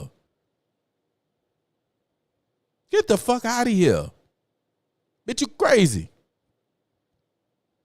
And you gonna come in just like this man say, you don't say hi, how are you? None of that. You got me out here and you trashing. Hold on. He said some more. I just want to say that. And let me address one more thing before we get going. You've had dinner with white supremacists. Who did Trump invite Nick Fuentes? Or did Trump invite Kanye West and Kanye West brought Nick Fuentes? Since you want to be a journalist, you here for the National Association of Black Journalists seek out the truth. And everybody knows it is common knowledge that if you just look into that meeting, that was a meeting with Kanye West and Donald Trump. And Kanye bought Nick Fuentes and Milo and whoever the fuck else he took to Mar-a-Lago. But that was Kanye's meeting. That was Kanye's dinner. That wasn't Nick Fuentes' dinner. Bitch, Nick Fuentes don't even fuck with Trump. But if you was a journalist, you're stinking bitch. You dirty bitch. You would have knew that. Let's keep going. My nigga ain't done. Let's go, Trump. And I think it's disgraceful that I came here in good spirit. I love the black population of this country. I've done so much for the black population of this country, including employment, including opportunity zones with Senator Tim Scott of South Carolina, which is one of the greatest programs ever for black workers and black entrepreneurs. I've done so much, and and I say this, historically black colleges and universities were out of money. They were stone cold broke, and I saved them, and I gave them long-term financing, and nobody else was doing it. I think it's a very rude introduction. I don't know. So I found out, if you heard somebody said lies, I found out that was old roly-poly ass. Fuck ass Roland Martin. That's his ass yelling and they screaming like a little bitch from the front row. Exactly why you would do something like that. And let me go a step further. I was invited here and I was told my opponent, whether it was Biden or Kamala, I was told my opponent was going to be here. It turned out my opponent isn't here. You invited me under false pretense. And then you said you can't do it with Zoom. Well, where's Zoom? She's going to do it with Zoom and she's not coming. And then you were half an hour late. Just so we understand, I have too much respect for you to be late. They couldn't get their equipment working or something was wrong. Mr. President, I would love if you can answer the question. I think it's a very nasty question. I have answered the question. I have been the best president. All right. Didn't he answer the question after he chewed her out? He said, I love the African. I have been the best president since Abraham Lincoln for the black community. I funded HBCUs. I got employment. He already said what the fuck he done did as to why they should fuck with him. He answered the question. But you wasn't listening, was you, bitch? No, you too busy trying to get a gotcha moment. He done got your ass. And now you're mad because he telling everybody, y'all motherfuckers was 30 minutes late. Your equipment was fucked up. Oh, he digging in your ass and you're mad. Nah, you Blunt Step said, I have too much respect for you to be late. This is supposed to be an hour. This was supposed to be an hour. And how long does it say down there, guys? 34 minutes and 51 seconds. Let's listen to Trump go digging some ass some more. for the black population since Abraham Lincoln? That's my answer. Better than President That's Johnson, my who signed the answer. Voting Rights And Act? for you to start off a question. You hear her? Better than President Johnson, who signed the Voters' Right Act. See, remember I told you they doing some weird shit. I told you they doing some weird shit, and they bringing up these people. They bringing up Lyndon Johnson like he was a great savior, and this nigga said that these Negroes, they're getting pretty uppity these days, and that's a problem for us since they've got something now they never had before, the political pull to back up their uppityness. He went on to say, if we don't move at all, then their allies will line up against us. Their allies will line up against us. Trump is an ally lined up against them. That's why they don't like him. That's why they work to take him out.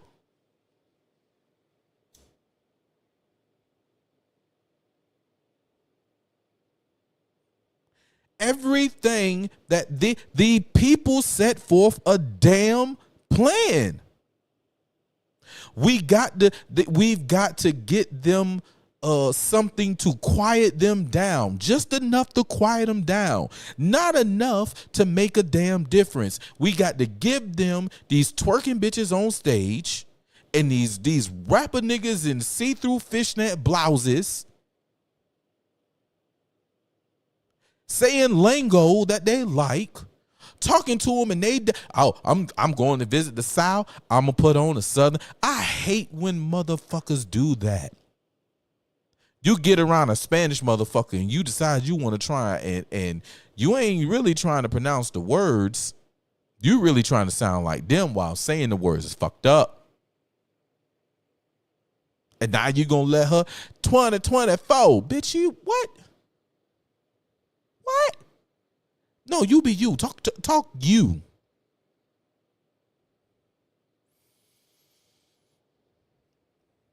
The allies gonna line up against us. And there'll be no way of stopping them. No way of stopping them. So when Trump says, yeah, I'm gonna let y'all get school choice, oh shit, there'll be no way to stop them. We're going to start 500,000 new black businesses. Oh, shit, there'll be no way to stop them.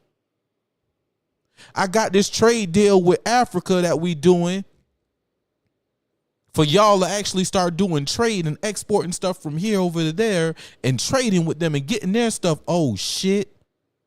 Oh, shit. There'll be no way to stop them. Yeah, because Prosper Africa going on.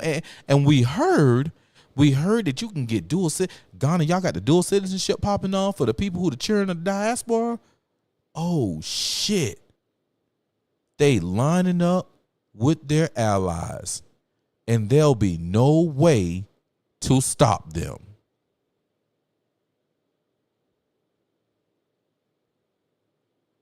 You don't see the play? The motherfucker said this in 1957. Somebody do me a favor. How long ago was 1957 to today? I need to know how much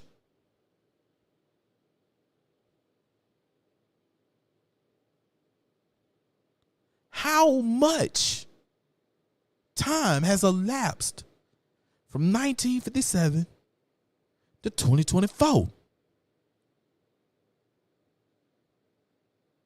I'm going to bring it to this perspective.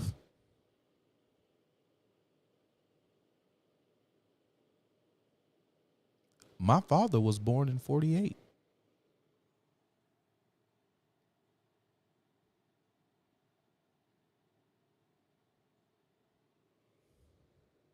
And he's still alive. So if this guy said it in 57, and it's also been rumored, pretty much, with the mindset of this,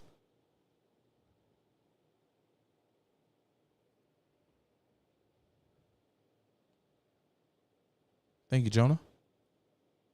I like to get my chat out there, man. I like to put him on the screen, man. Jonah's, you know, this is our resident. His kufi ain't even his kufi is embedded on his head. They're like one piece. His kufi is his head. He got a mega mind.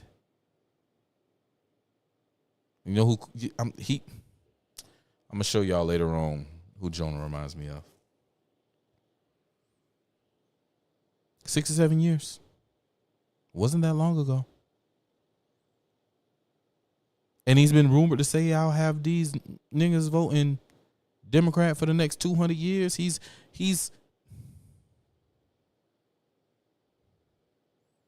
Jones says his pops was born in 49. Come on, man. Our parents was alive when this man said this shit and he was in power. Man, listen. I know how powerful of a man LBJ was as a senator. Legend has it he was connected to the removal of the person in which he assumed position behind. The legend has it. My dog Z says that's why they had equipment issues, because they don't know how to use computers. And you know what? It was a Democrat who said that. Yeah. It was a Democrat that said black people don't know how to use computers. Did you know that? Did you know that there are Democrats who believe that black people cannot use computers?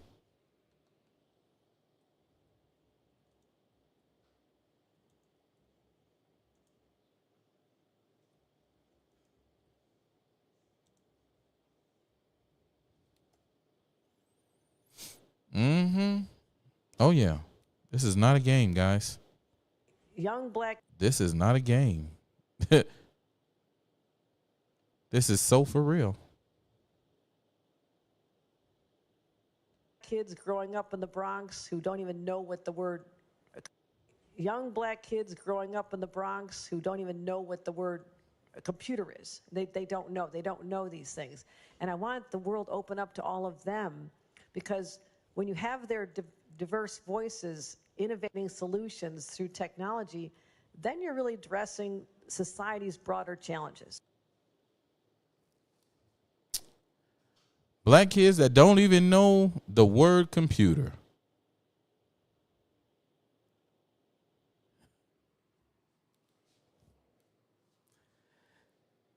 So if you missed that, now you've seen it. So now you understand why we understand that they had problems over here because they don't even know how to use a computer.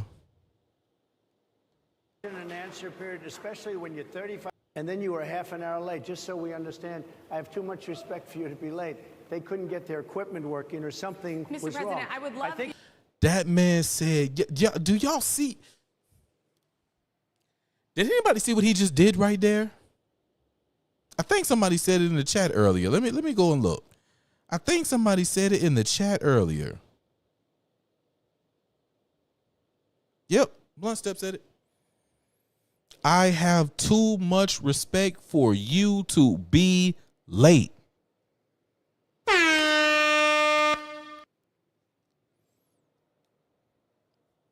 So now, as this woman attacks him, I'm gonna play a little bit more. I'm gonna let him roast her, and then I'm gonna let somebody tell you what Trump did. I think it's a very nasty question. I have answered the question. I have been the best president for the black population since Abraham Lincoln. That's my answer. Better than President Johnson, who signed the Voting Rights Act. For you to start off a question and answer period, especially when you're 35 minutes late because you couldn't get your equipment to work in such a hostile manner, I think it's a disgrace. I really do. Let me just ask a follow-up, sir, and then we'll. You know what that man told? That man roasted her. And he roasted her and then told the court and told the court, Carly, don't answer that question. Yes, they deserve to die, and I hope they burn in hell. that man treated her. Yes, you deserve to die, and I hope you burn in hell. He just scorched her. All she had to do was play nice. All she had to do was be a nice one.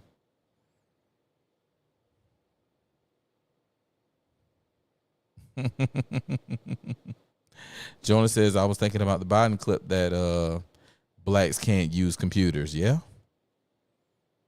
Biden said it too. Listen, man. It draws the sympathy from the white liberal women.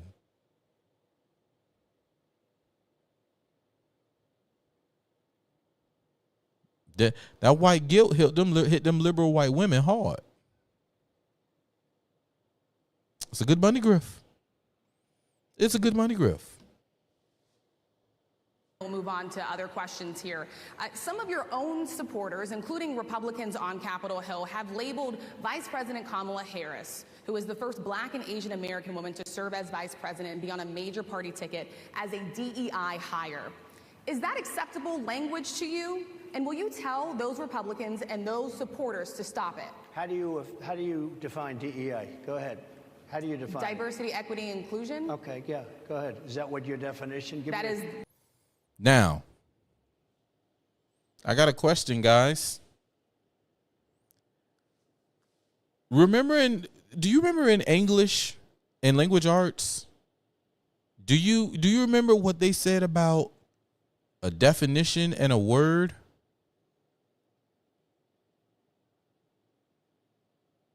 Do you remember what the rule?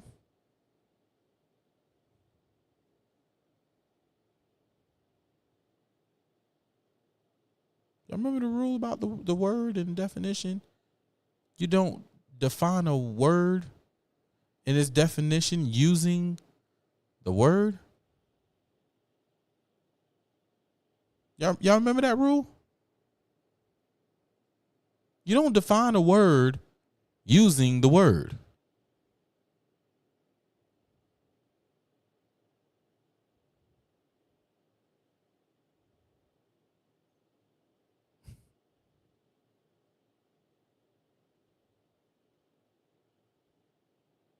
And he asked, what is DEI?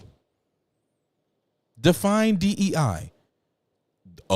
DEI, diversity, equity, inclusion. That's the definition. That's the definition? That's the definition of DEI? Oh, okay.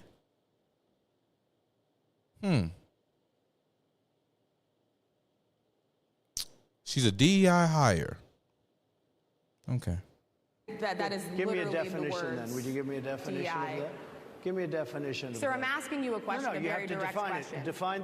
Define it for me, if you I would. just defined it, sir. Do you believe that Vice President Kamala Harris is only on the ticket because she is a black woman? Well, I can say, no, I think it's maybe a little bit different. So I've known her a long time indirectly, not directly very much.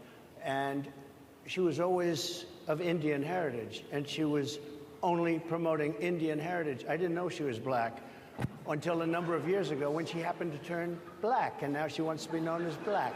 So I don't know, is she Indian or is she black? She is always But you know identified what? as a black woman. What up, Cannon? Cannon Hotep is in the building. Hotep, brother. So he asked for DEI. What's the definition? She said diversity, equity, and inclusion. That's the definition. Okay. Well, I think, the whole push in the meeting for DEI, diversity, equity, and inclusion, is to start hiring and including and choosing people based on skin color, gender, sexual affiliation type shit. Like that's literally what it is. Having more diverse members in wherever you are, being more equitable or inclusive with those other people, those margins, the ones you don't have already in circulation, right? Like, it's more than just diversity, equity, and inclusion. Like, what am I diversifying? Who am I equating things for? And who am I including? There's a definition. We all know that Joe Biden made a statement of, I'm hiring a black woman. I am narrowing this down to 4 black women. Let's find it. We going on good old X, because you know everything is on X, right? Like, shouts out to Elon. Everything is pretty much on X. Yeah. Let's see. Let's keep it simple. Joe Biden, black woman, running mate. Let's see. What does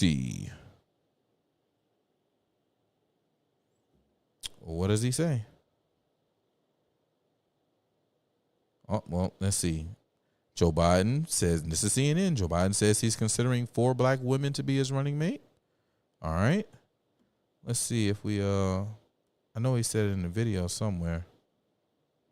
Is it this one? Arizona will vote on Tuesday. We solicited questions from undecided Democratic In the voters there. One is Joe from Candidate Amy Biden said if elected Langefeld, who is a president, law he professor will. from Chandler, Arizona, with a question for Senator Sanders. Women are the canaries in the coal mine of the conservative agenda. Our access to health care is at risk from the Federalist Society's. Let's see here. That we I want Bernie. So, president have an opportunity to, that if I'm elected president, have an opportunity to appoint someone to the courts, I'll appoint the first black woman to the courts. It's required that they have representation now. It's long overdue. Secondly, if I'm elected president, my cabinet, my administration will look like the country. And I commit that I will, in fact, I'll pick a woman to be vice president. There are a number of women who are qualified to be president tomorrow. I would pick a woman to be my vice president. Number 3. All right. I'm going to choose a woman to be my vice president. All right. So that maybe this is him right here. A country with an open wound. U.S. Democratic presidential nominee Joe Biden has vowed to choose a woman as his running mate. And there are fresh calls for him to name a black candidate as protests against racial injustice sweep the U.S. and the world. Did the motherfucker say, you see who's in that crowd holding BLM signs and shit? You see who that is? You see who these people is? Oh, say, can you see? Oh, say, can you see?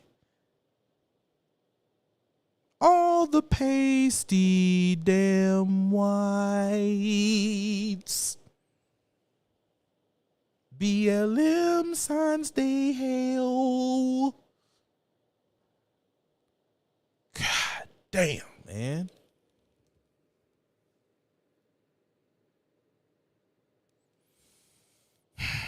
Black people, hope y'all paying attention. I've been talking to y'all all night now. This our run now. This our run.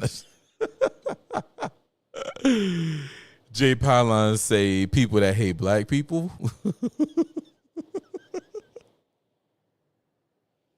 Yes. Yes.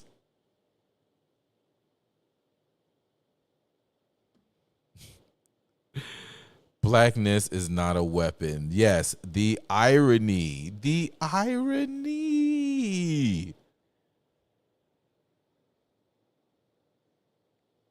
I've been around white liberals and they talk down about black folk. I avoid those types always. Listen, bro.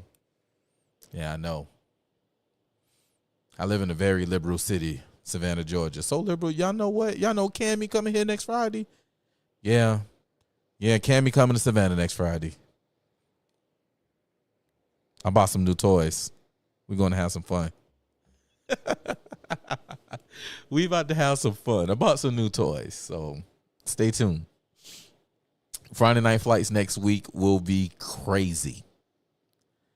Straight crazy. make sure you tuned in, because this shit's about to go digital. Anyway, back to Joe Beasy. Here are some of the top names in the mix. Some of the top. These are the 4 women that he's going to choose to be VP.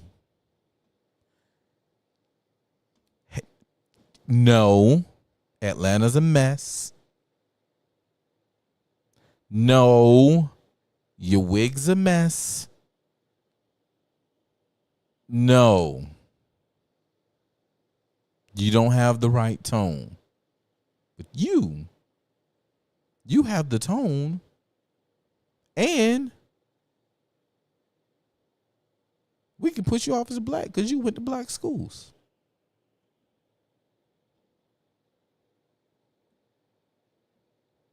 Names in the mix. For Senator Kamala Harris, it could be the next best thing after dropping out of the presidential race herself. Then I am suspending our campaign today. She eventually endorsed Biden,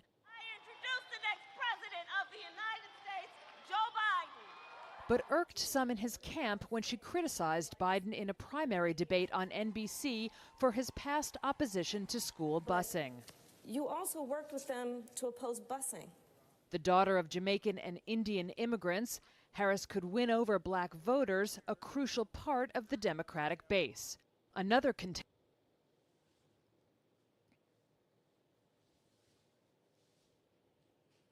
They told you right there. They told you right there. You know, and this is why I look at some people, you know. Oh, they did Stacey Abrams bad. Listen, bro.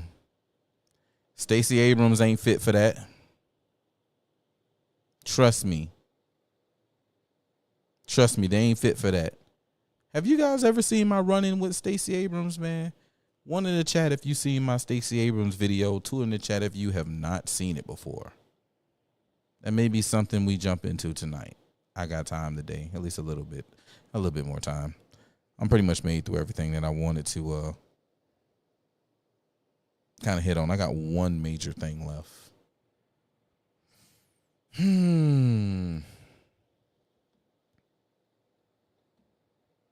Oh, man, I'm seeing some tools pop in this thing. Good God. Yep. Well, I'm going to have to play that before the end. That's for sure. Don't let me forget. Matter of fact, I'm going to write it down. It's on my Rumble, too. Y'all can share it. I'm going to have to, I should update it. I should make a new clip for it. Because I think the views, that was like one of my early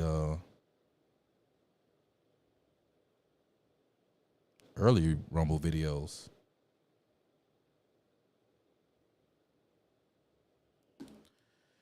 Okay. So anyway, they told you he was going to pick. She's not even black. Wait a minute, Jesus. Wait a minute, Jesus, take the. So she's black, guys. So she's black. Because I thought I could have sworn.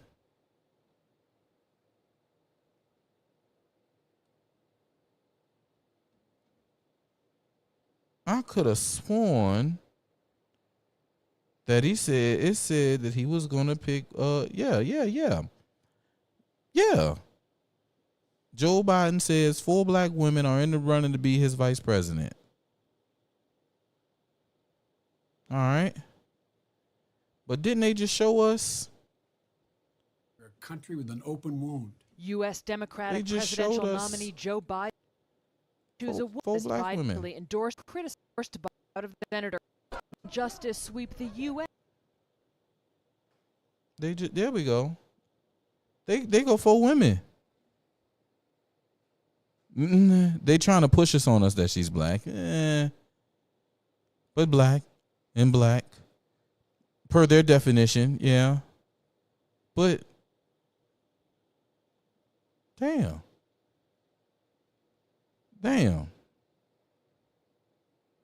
That's interesting. Mm-hmm.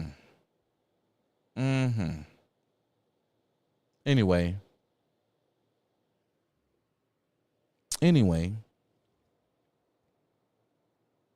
They ultimately picked the one who, first of all, she's married to a tiny hat.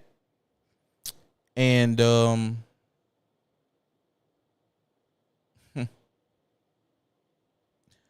you know, not the Muffin Man, but this? Maybe you've seen this before.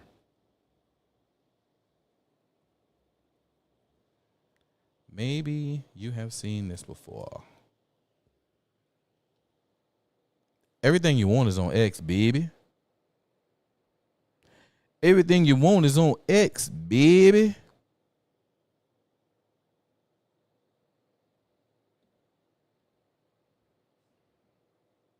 Now,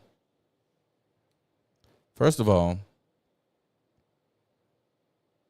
can anybody tell me now that, look, this is what I love looking at when it comes to, you know, birth certificates. This is her original birth certificate. All right. Harris was born 1964. Damn, she a Libra and her birthday 2 days before mine. Some bitch. Some bitch. Some bitch.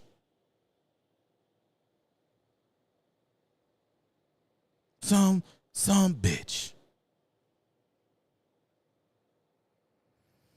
Anyway, mother maiden name was Gooplin. She's a Gooplin. Ooh. Shamila Gooplin. Color or race of mother, guys. What does that say? What is her mom's color or race?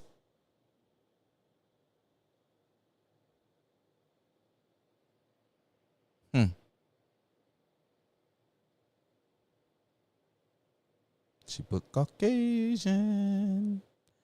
Cocaina. Shamala said she was cocaina.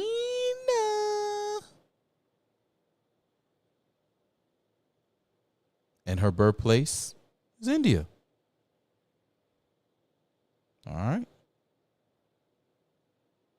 Her dad, Donald Jasper Harris. Color or race? You notice he didn't put black. He didn't put Negro.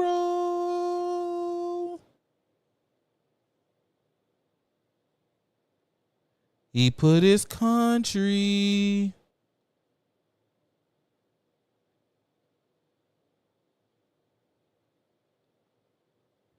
He put his country. I'm not putting no race. I don't subscribe to no race or no color. My nationality. And my birthplace is Jamaica. That's my nationality. I am a national from the country of Jamaica. I know playing your color game.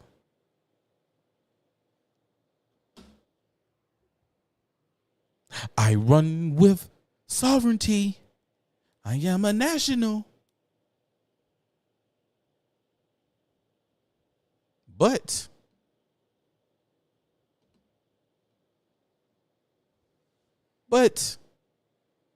as my boy said just a second ago, damn, so they was playing that game in the 60s? Wow. Because as Jonah just said, she's a Brahmin. She is a Caucasian in her eyes. Which is true. But it's a status game. It is a status game. It is your place in this movement. Where are you?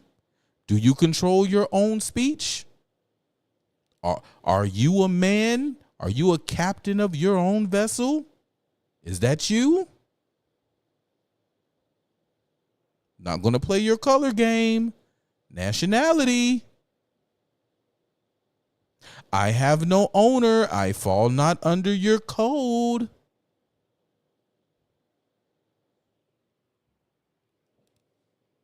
Meanwhile, y'all stressing she black. She black.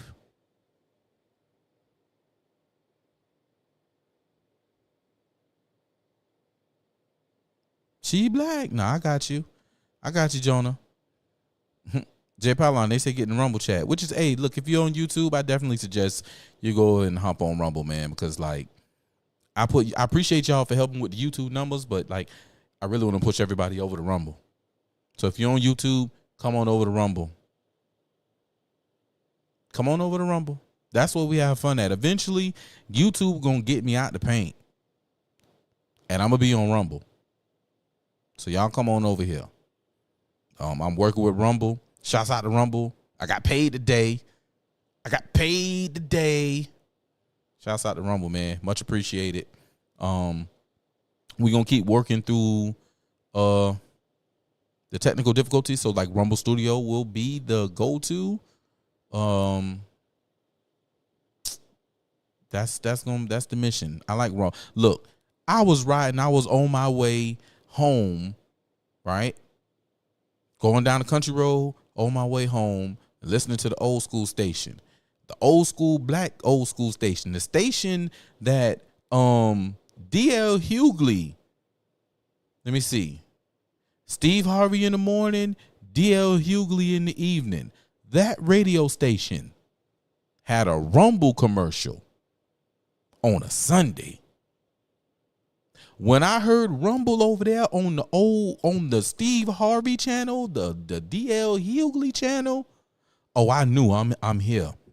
Auntie and them coming. And you know what? The person who watched my video on the pastors, she watched it over on Rumble. And you know what she said? I've been meaning to get over on Rumble. Well, sure, baby, I got you. Here you go. Here go the registration link. Get registered. Yeah. Let me know when you get registered. I'll send you over the video you're looking for. Go ahead and subscribe. Yeah. Go click on my name. Just right there. Follow, baby. You good. Yeah.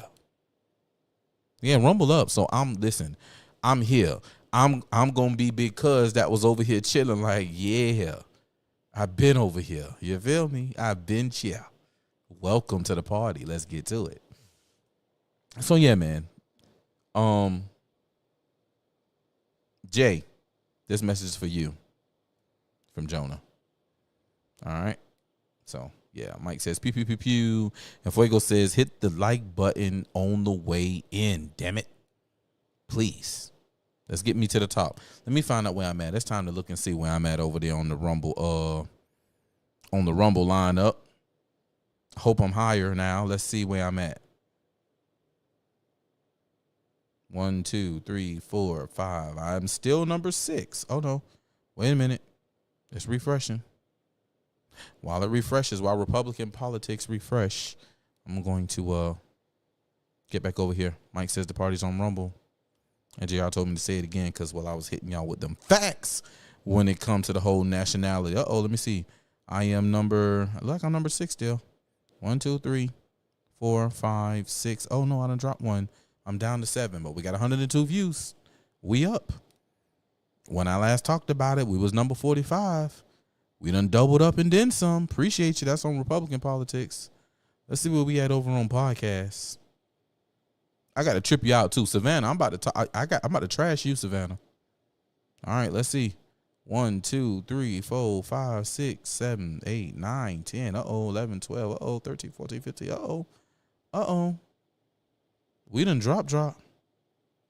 We done drop. We like number 3 over there on podcast. Oh, no, number 3, excuse me, 23 down there on the podcast. But I need to see, there's been other podcasts that started since we started. So, it's going to be that way. But get that like button. Maybe we can get back up towards the top. We can let everybody know this nigga Pro is cooking. Because that's what I do. I be cooking. I be seasoning food too good. So that's why, be that way. All right. So anyway, we just bust down. So her color, so technically, everybody says her color is black, but technically it doesn't say that. It doesn't say her color is anywhere, actually. Does it? This child, Kamala Ayer Harris, she's a female. She was a single born. There's no twin.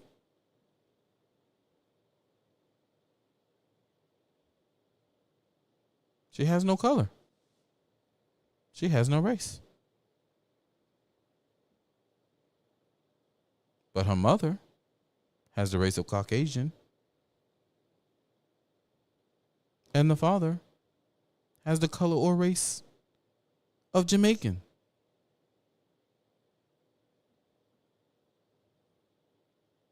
Hey, I had some pancakes with the crispy edges earlier, LS.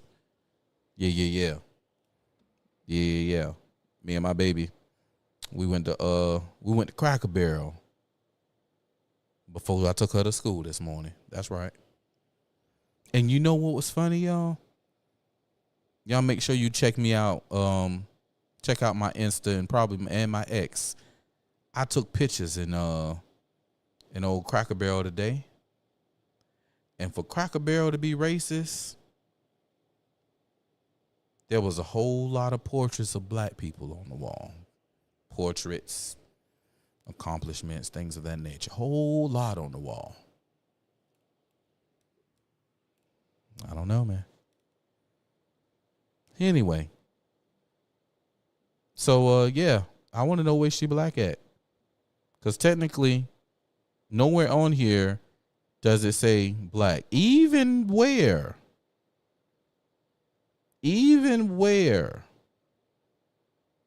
it could say white or black, it doesn't say white or black. It says Caucasian and it says Jamaican.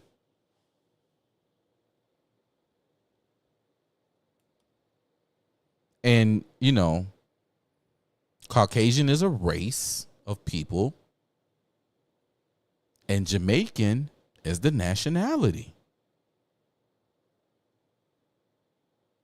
Her color isn't anywhere. They playing on your top, saying she's black. Because she's not.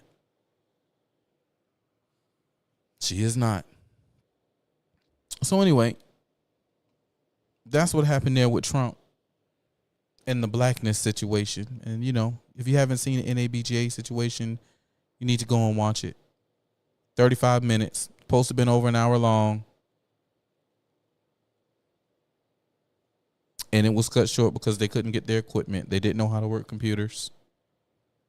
They didn't know none of that. They wanted to go ham on this man talking about she ain't black and him saying she ain't black and they saying yes she is and she always been and all this good stuff. Well, obviously she ain't always been black. We all have seen the videos of her claiming to be an Indian and talking about her Indian heritage. You know, there's some people who peep game. There's some people who peep game on these folk. True. And they ain't playing. So many missed opportunities when it comes to black people doing the ask from politicians. And we sit back and wonder why we don't got nothing because we don't ask. So how does the National Association of Black Journalists invite Kamala Harris and invite Trump to a pretty much town hall roundtable type discussion? Kamala does not show, doesn't even reply yes. Trump replies yes, he shows up.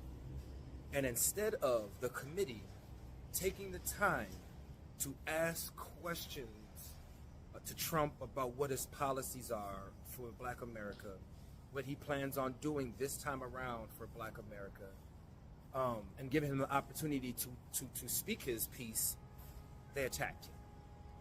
This is exactly what I'm talking about. How was that beneficial? Instead of sitting back saying, hey, last time in 2020, you had something called the Platinum Plan. What is your goal this time? Nope. It started late, and then spent 30 minutes trying to get him roused up for clickbait instead of allowing it to be a situation where he can come in and explain his policies and what he thinks he's going to do for the black community to earn the black vote. another failed, missed opportunity. But yet, we sit around praising these people for what? Doing us an injustice.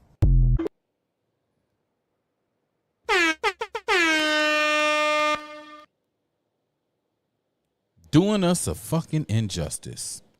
But see, Pimp, here's where you got it wrong, man. Them women didn't want a situation for him to be able to explain his policy and what he would do for black. Hell no. Hell no.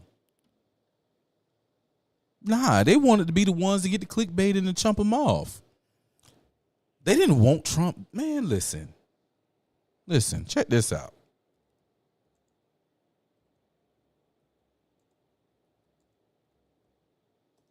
Check this out.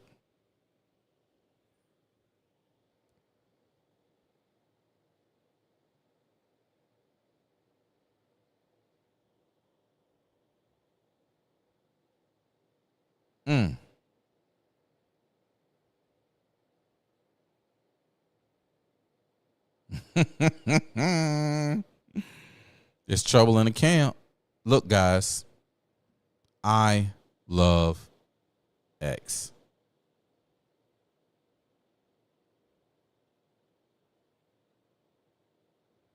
Look, guys, your three cobras who pulled the Trump disaster at the NABJ yesterday all need to go in order for the NABJ to move forward, resign, or be removed.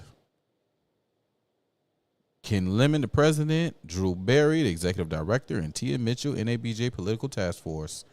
They say all three of these people need to go. This was an abomination. He played you like a fucking fiddle. Have some shame. This morning, I'm calling for the NABJ president, Ken Lemon, and any other elected NABJ official who was involved with this disaster to resign their position immediately.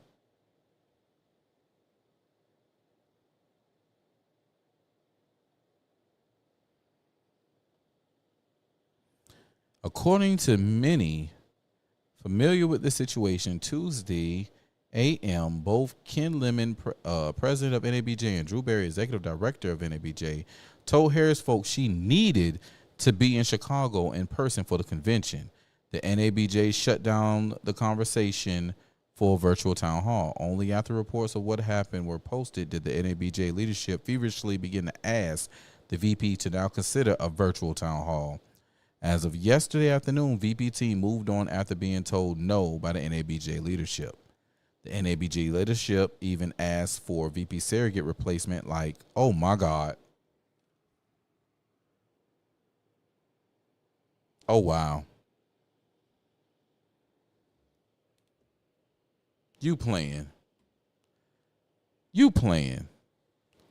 Who you? You playing. Oh, Lord. Nah, she ain't playing. Nah, she ain't playing at all. Holy shit. So Meg Thee Stallion is literally a surrogate replacement for Kamala Harris? You gotta be fucking kidding me.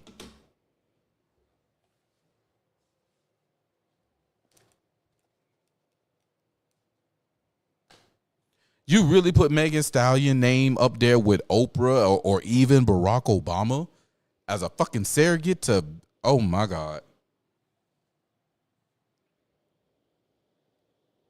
Wow. Wow.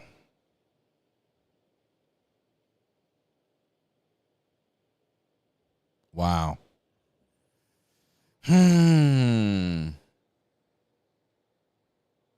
Ken Lemon, president of NABJ, Drew Barry, and Tia Mitchell owes the black community an apology. First and foremost, NABJ fucked this thing up big time, and they need to acknowledge that and resign.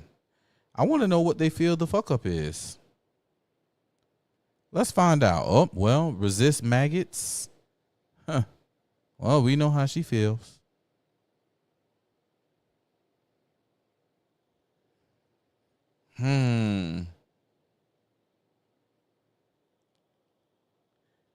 Look at, I won't stop fighting for lower costs by taking on price gouging, capping drug costs, and building more homes. Congressional Republicans are fighting for more tax cuts for billionaires, big corporations. While they try to take us back, we'll keep fighting for the future. Hey, shouts out to Just a Dude. Biden-Harris accomplishments. Allow 15 million unvetted illegals into the country. Historic inflation crisis, record high gas prices in all 50 states, record high consumer debt, release terrorists into the country, Ukraine-Russia war, Israel-Hamas war, disastrous withdrawal from Afghanistan, violent crime skyrocketing. God damn it, man. God.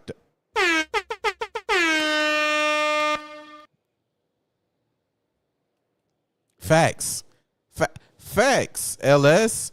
Fucking facts. Kamala ain't come to the NABJ for Trump to say it to her face. Straight up. Kamala talk all that say it to my face bullshit, and you ain't even show up. That nigga Trump pull up. He was about to say it to your face. You ain't come. You ain't want him to say it to your face. And now he don't want to debate me. He don't want to debate me. He don't want to debate me. No, he says he'll debate the nominee. He'll debate the nominee. You are not officially the nominee, even though they tried to rush it through on us today. You're not officially the nominee until after the convention, bitch. So get through your convention. And then come holler at a boy. So, yeah. Let's see if we can find. This bitch is crazy. So, she didn't want Trump there the whole time. Trump lied when he blamed the audio problems for a 1 hour delay of his NABJ appearance in Chicago this week. In reality, he refused to go on stage if NABJ did live fact checking of his. Now that sounds like some. Who is this nigga? Oh, he a sassy nigga. He a sassy nigga. So I want to know. This chick said, I heard this in real time and it's true.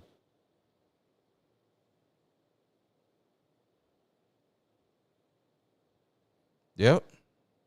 That seemed, look. There you go. See, these niggas be around here sassy and lying.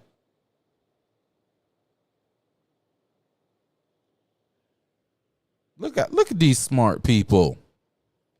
Look at these smart people. If there was no audio equipment issues that stopped him from coming on stage, don't you think them as sassy as she was when he said that, she would have been like, actually, no, sir, you didn't want to come on stage, sir. You was refusing to come on stage because Kamala wasn't here. It wasn't because of our sound. It was because you didn't want to come on stage because Kamala wasn't here. That's why we're late, sir. You don't think that they would have said that out their mouth? Man, come on, man. Get out of here. Get out of here. So we got these sassy ass niggas in here coming in line like a motherfucker. Who is Keith Boykin? Somebody look this nigga up. Oh. It was Axios who said this bullshit, huh?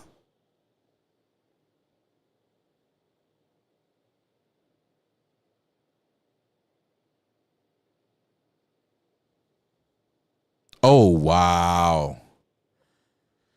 Why it matters, Trump did not want to be fact-checked live, and he was refusing to go on stage. In NABJ, President Ken Lemon told Axios. Trump's team said, well, can you not fact-check? He's not going to take the stage if you fact-check, Lemon said. Really? Let's find out. Let me find out right quick. Either one. I respect either one, but she obviously does. I believe that Vice President Kamala Harris is only on the ticket because she is a black woman. Well, I can say no. I think it's maybe including black colleges. Exactly why you would do something like that. And let me go a step further. I was invited here, and I was told my opponent, whether it was Biden or Kamala, I was told my opponent was going to be here. It turned out my opponent isn't here. You invited me under false pretense. And then you said, you can't do it with Zoom. Well, where's Zoom? She's going to do it with Zoom, and she's not coming. and then you were half an hour late. Just so we understand, I have too much respect for you to be late. They couldn't get their equipment working or something Mr. was President, wrong. I would love I think if you it's can a answer the very question on nasty your rhetoric. question. This woman has your sound messed up, and he said it later on in it, like it was amazing. This woman got your sound messed up.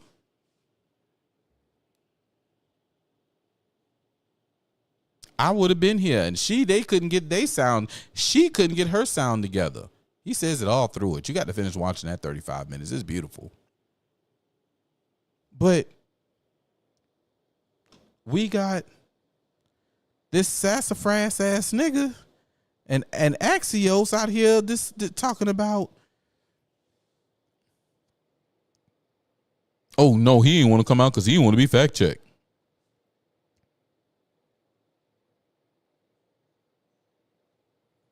Look at this. There were audio problems, but they were resolved quickly. They were talking about the audio problems on stage. They were talking about the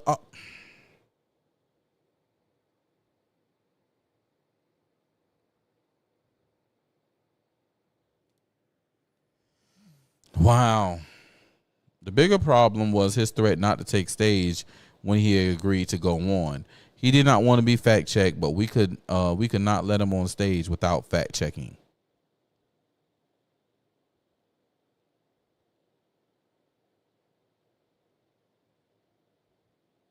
I was prepared to go on stage to craft a statement saying he decided not to go on stage because of fact checking.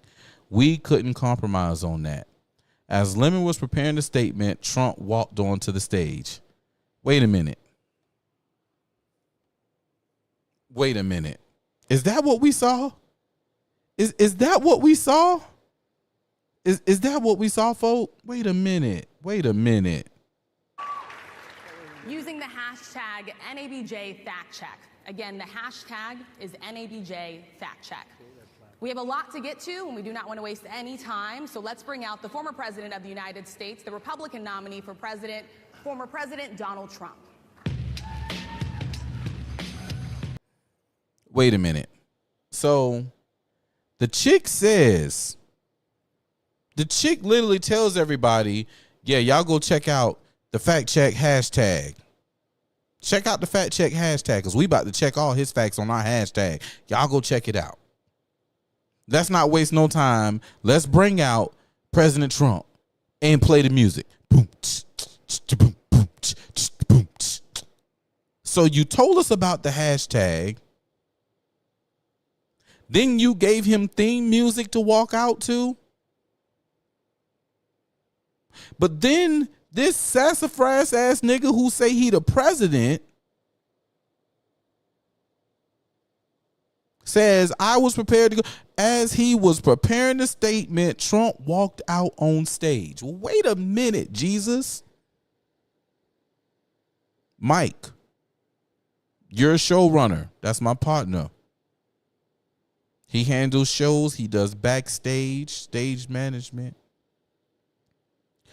Guys, I run entertainment and stage management. I've been a showrunner for hundreds of shows myself. I've been the guy with the clipboard telling people when they're going on. I've been DJing since 2006. I've done plenty of shows. I do a show by the name of Palooza once a month. When there is a situation like we witness,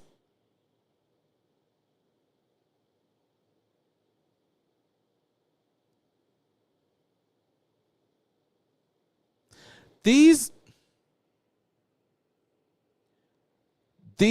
people literally I'm writing a statement. I'm about to have to go out there and tell people that he don't want to come out on stage. But yo chick on your show tells everybody, check the fact check. Here we go. We're getting it rolling. Donald Trump. That doesn't seem like, yeah, I'm about to have to go out there and tell these people that he ain't coming on stage. I'm writing this. I'm writing it. Oh my gosh. President Trump going on stage. Huh? Man, I'm tired of these niggas lying. Because that's all they do is lie, lie, lie, and then they will do worse than that.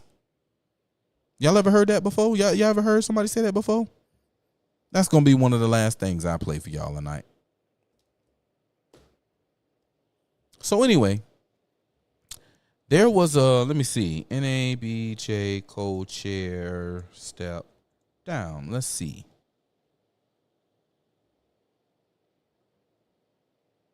Okay. NABJ co-chair Karen Attia labeled an activist after stepping down, refusing to interview Trump at the convention. So this chick, she stepped down from her job. I'm not interviewing that man. I'd rather quit because we don't want you bringing him here in the first place. You shouldn't be platforming him. And that's what you just saw on those hashtags and all those people telling everybody to resign because that was a disaster and he played y'all like a fiddle and XYZ. Yes, he exposed the fuck out of y'all for being biased and stupid as fuck. Yes, you backfired. As many people have been saying, there was a lot of people in that crowd at the beginning may have hated him, but by the end of it, there was standing rounds of applause because he went in there and he held his lutz like a man. And he ain't let these cackling heifers run all over him. So Trump, shouts out to you, Dirty. Shouts out to you for having a platform. Shouts out to you for having a platform. Y'all know who ain't got a platform? Kamala. You know who do? You know who do? Donald J. Trump. He got a platform. You know what else he got? A party platform. Party platform.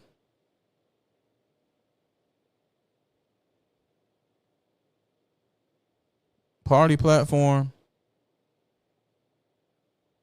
Table of contents, busting it down. Party platform. Protect infrastructure. Revive our industrial base. Defend the borders. Strengthen economic, military, and diplomatic capabilities. Strengthen alliances. Modernize the military. National interests. 10 chapters. Return to peace through strength. Chapter 9, government of, by, and for the people. Republicans will stop woke and weaponize the government. Republicans will dismantle censorship and protect free speech. Defend religious liberties. Protect and defend the vote of the people from within the states, an issue of life. End left-wing gender insanity. Ensure election integrity. Protect Americans in territories. Honor the history. Restore the beauty. Overcome the crisis in liberal arts education. Combat anti-Semitism. Make college and universities sane and affordable. Sane and affordable. Come on, man. Empower American families. Come on, man. Freedom to pray. Return education to the states. Get the feds out of it. Come on, man. Knowledge and skills, not CRT and gender indoctrination. Come on, man. Knowledge and skills. Knowledge and skills. That's the fuck our kids need. Because our kids is dumb as fuck. They dumb as fuck. And most you parents are enabling your kids to be dumb as fuck. You make it cool for your kids to be dumb as fuck. But then you want to talk about something out, some foolishness of my kids can't succeed in life because the man. No, it's you. You ain't pushing no kind of greatness for your child. You ain't holding your child accountable for shit they do. Now, I'm sorry. People look at me with my dang on 3-year-old and be like, dang, bro, why you? Cause she need to know. You get it in early, then you ain't got to worry about it. Her mama be upset, her grandma be upset. No. Nip it in the bud. Nip that shit in the bud. Because when they get to that age where they smelling themselves and you scared to say some shit, you did it. I'm going to be real. When I was little, my brothers, RIP bros, breeded pit bulls. I was young as fuck. I was in middle school handling pit bulls. And my pops told me straight up, son, if you goddamn take this, boy, you better not be scared of a goddamn thing you feed ever. And you always let whatever you feed know. Motherfucker, I am not scared of you. I will bust the shit out of you. That come for dog, cat, snake, churn. You feed it, nigga, you feed it. You run, you control that. And if it ain't, you got to get the fuck on. One way or another. And when you guys get the fuck on, not you, but it. Whatever it is, got to fucking go. And I keep that in mind. So nah, I ain't scared of none of my kids. I ain't scared of no kid around me. I'll bust the shit out you. And if you get back to that and teaching them some damn knowledge and some skills, you'll have a better community out here in these streets.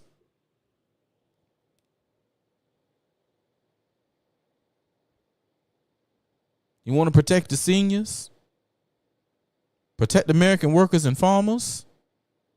Bring back the American dream and affordable again for American families? I mean, this is a platform for the people. How can the people not get down with this?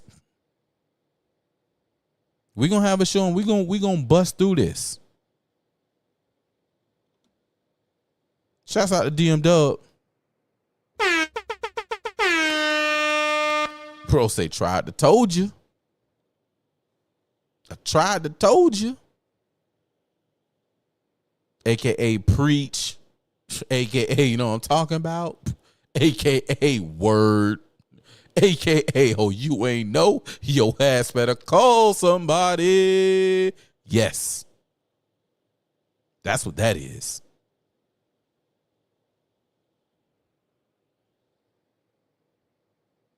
See, it's a platform right here. Meanwhile, Cammy Toe ain't got nothing. I bet y'all the DNC ain't got nothing either.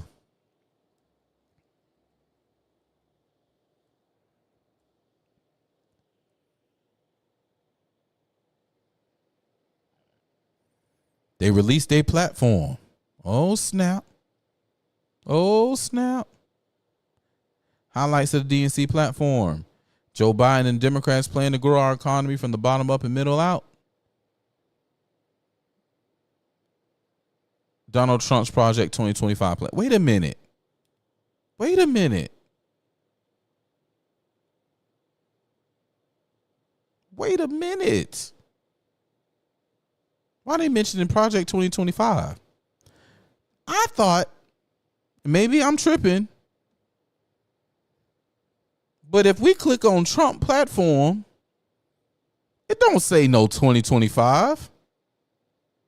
It say Agenda 47. So the DNC is really telling y'all that Donald Trump's Project 2025 plans. Donald Trump is rigging our economy for his Mar-a-Lago friends and billionaire donors who, like him, are only in it for themselves. President Trump doubled down on trickle-down policies of the past, cutting investment in infrastructure and education, and rewarding big corporations that ship jobs and profits overseas. Wait a minute. Trump vowed to bring new factories to communities across America, but left nothing behind but a string of broken promises. Hold on. Wait a minute. Wait a minute. Wait a minute. Wait a minute. First of all, Oh, Project 2025 will make permanent Trump's MAGA tax scam of giving out massive tax handouts to America's wealthiest and big corporations while letting the middle class suffer. Wait a fucking minute. Wait a minute. Why these motherfuckers lie? Why they lie so much? Large tax cuts for workers and no tax on tips. Stop outsourcing and turn the United States into a manufacturing superpower.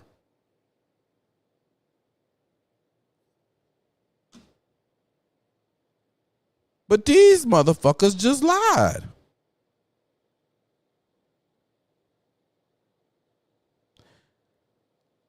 Left behind a string of broken. Y'all shut down the economy. You closed the country. You know, I got something on my Facebook page I want to show y'all. Because the United States Black Chamber of Commerce was very happy. Matter of fact, I'm not going to show it to you. I talked about it last week. If you want to know about it, go on my Facebook page. It pops up down in the bottom. You'll see the F. Go get it on Facebook. Go get my album. Look through my albums. Y'all still ask me about Trump? It's in there. Go look through the policies. The things that he did while he was in office. For the people asking where his policy was at.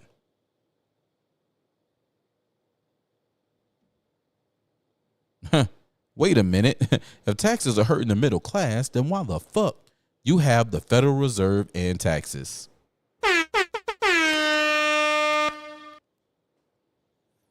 Big questions.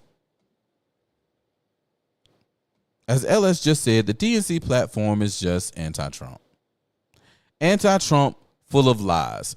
Easily debunkable lies.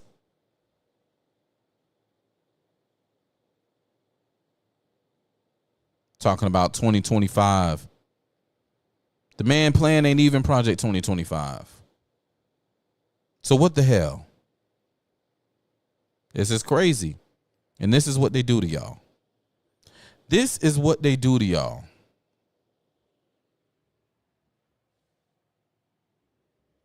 They gaslight you. They lie to you. They twerk. They give you fake accents. They don't give you policies. They give you lies. They gaslight you, knowing that you're not going to go look into what the fuck is going on.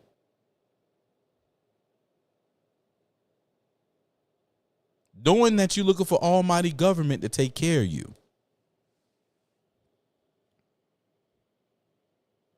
We done. We're not dealing with that no more. It's over. We're stepping into our rightful places.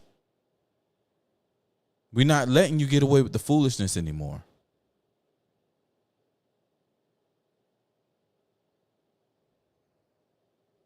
As J.R. Bell says, they are insulting people's intelligence. But not anymore. Not anymore will we allow it to stand. Nope. Because there's great things happening in these streets.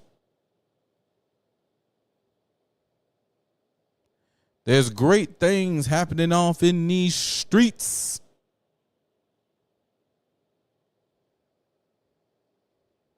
Yeah.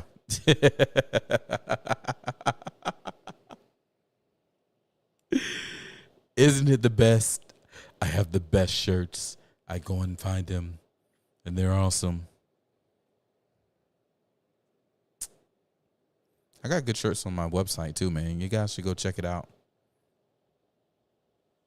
You should definitely check out the Spreadshirt page and get some merch, man.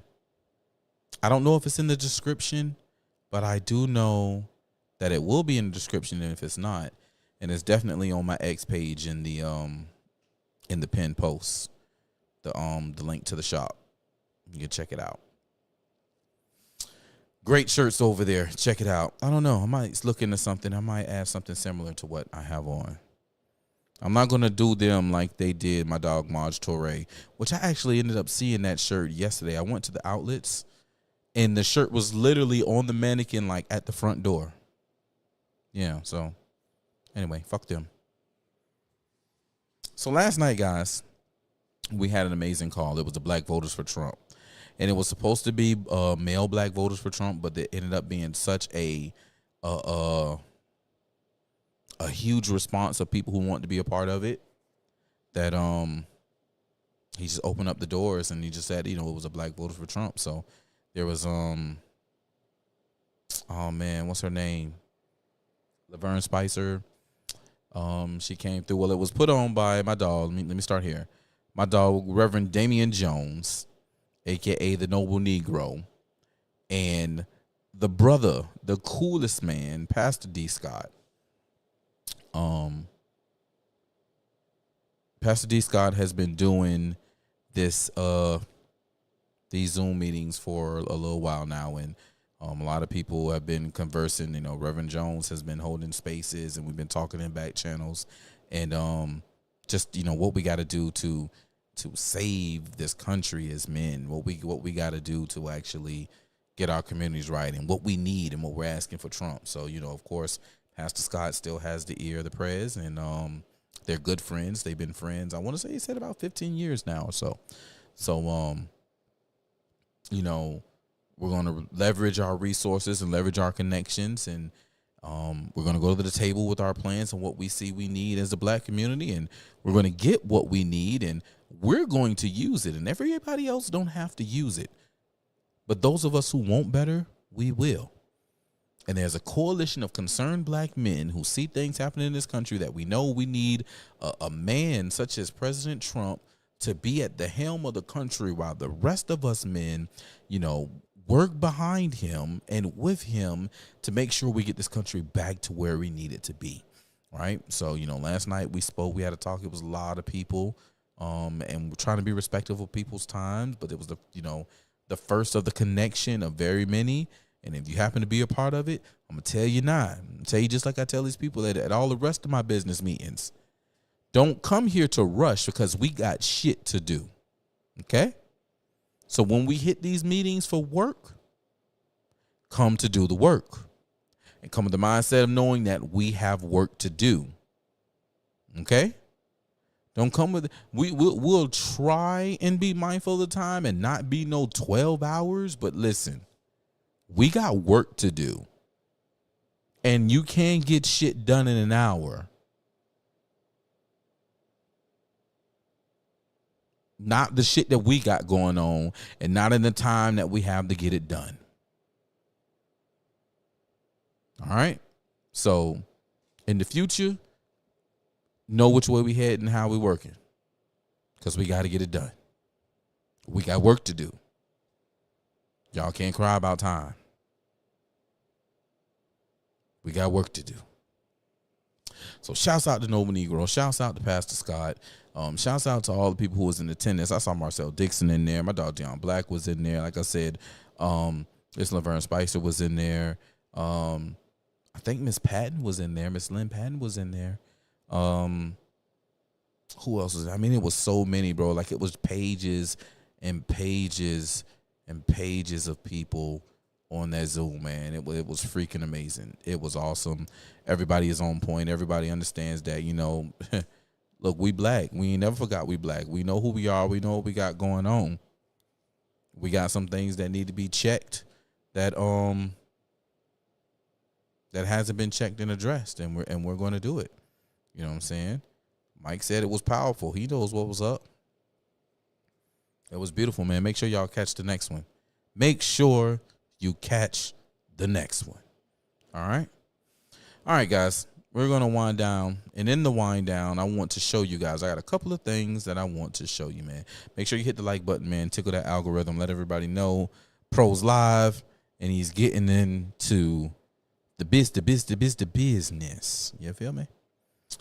All right. Let's see here. Let me go here.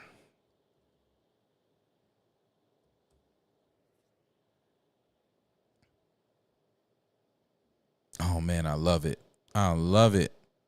I love it. Look, y'all, I go to Facebook, and who do I see? Or, well, what do I see, rather? I love it. I love it. God, I love it. Command me, popping her poppets, right? Maurice Higgs. We don't want a rap concert. We don't want a twerk party. Talk to us like you're serious. They can't. This is what they think of us, fam. It's insulting and embarrassing. All right, and these are my fam, you know, liking, loving it. My fam put that up 3 hours ago. All right, again, y'all come on over on Facebook, man. It's a good time over them. We are not all falling for this shit hook, line, and sinker, yo. Some of us are standing up like, bitch, you tripping. I know damn well. So check this out.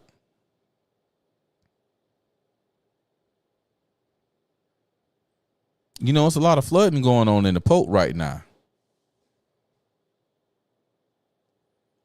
There's a lot of flooding going on in the Pope right now.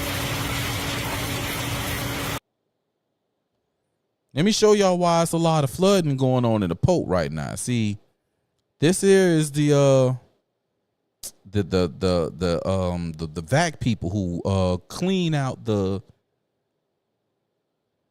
You so funny, LS.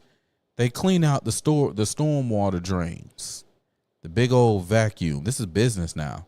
I'll show y'all the truck in a second. Check this out.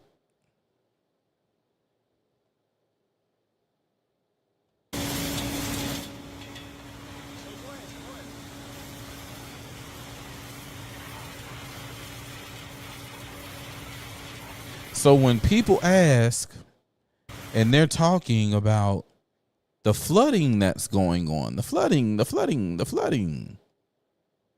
Look what you guys are throwing down the gutters. Look what you throwing down the gutter. Now, he's some gutter trash anyway.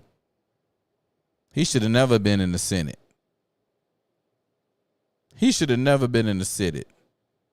He's trash. He's gutter trash, just like where his sign was.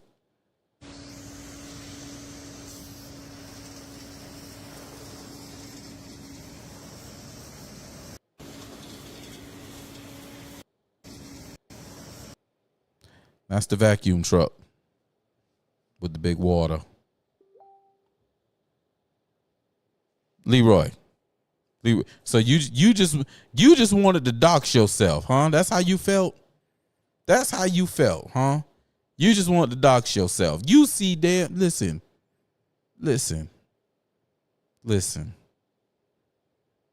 Everybody give a hand clap for Leroy. Give a hand clap for my dog.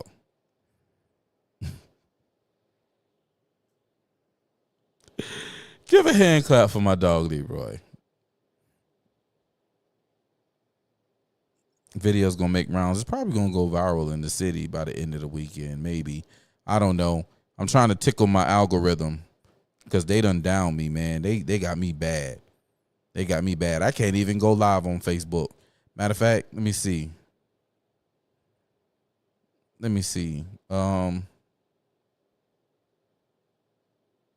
No, I'm not going to pull it up right now. We'll look at it later. I couldn't go live for like another 6 hours, and that was 6 o'clock, so I probably could go live at what? Midnight? Maybe at midnight? I'm not going live at fucking midnight. I'm going to go get me some Waffle House. Tonight is a Waffle House night, so we're going to get Waffle House. All right. There's some stuff in there I wanted to play, but I don't care. I'm not going to. We'll hold that till next week or maybe Sunday with Rumble on Rumble. But first, I need to go here. All right, let's see. 4th page. Oh, man. I got pages of work, guys. Good God. Oh, I got pages. Okay. All right, LS. I got you. Yo. Now, all right, I got a problem with Rumble. Well, you know what, guys? We're gonna re-upload this video. We really are. Do y'all see this? Do y'all see this? 0 raw views, 0 unique views. Wow, that's the same as this one. 0 and 0. That's crazy. Because I know I've watched this at least 4 or 5 times. And I've sent it to people. This is amazing. All right. We're about to watch it right now. Let's see if they're going to give us a view. Y'all ready? Let's go.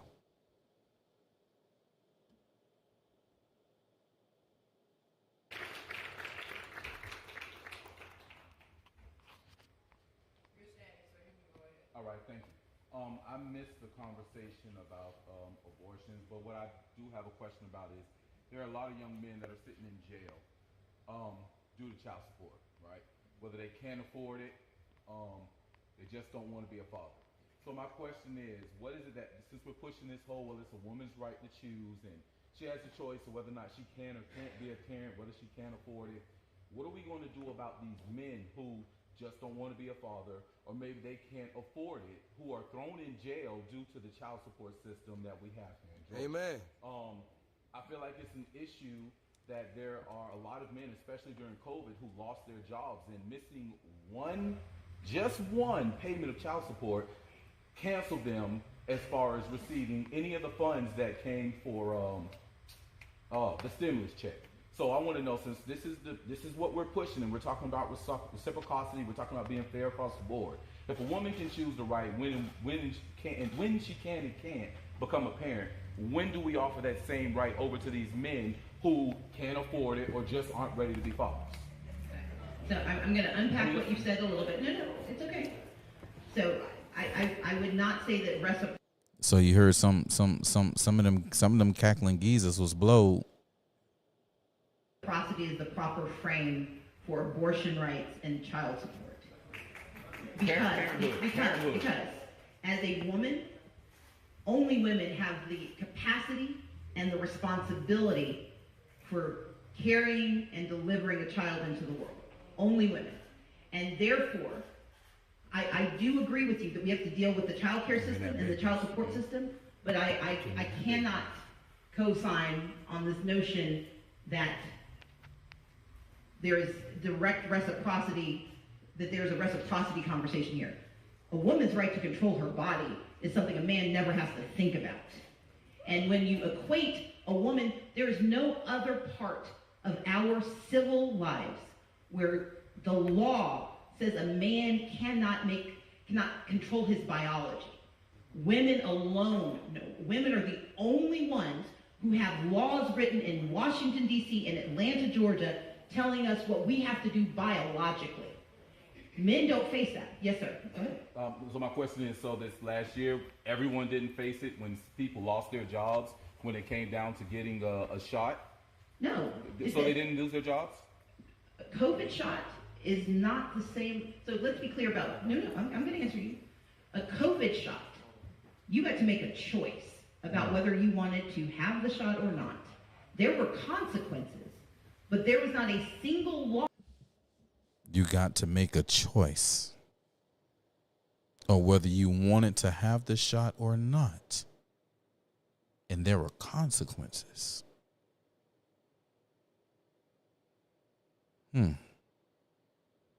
Your body, your choice. You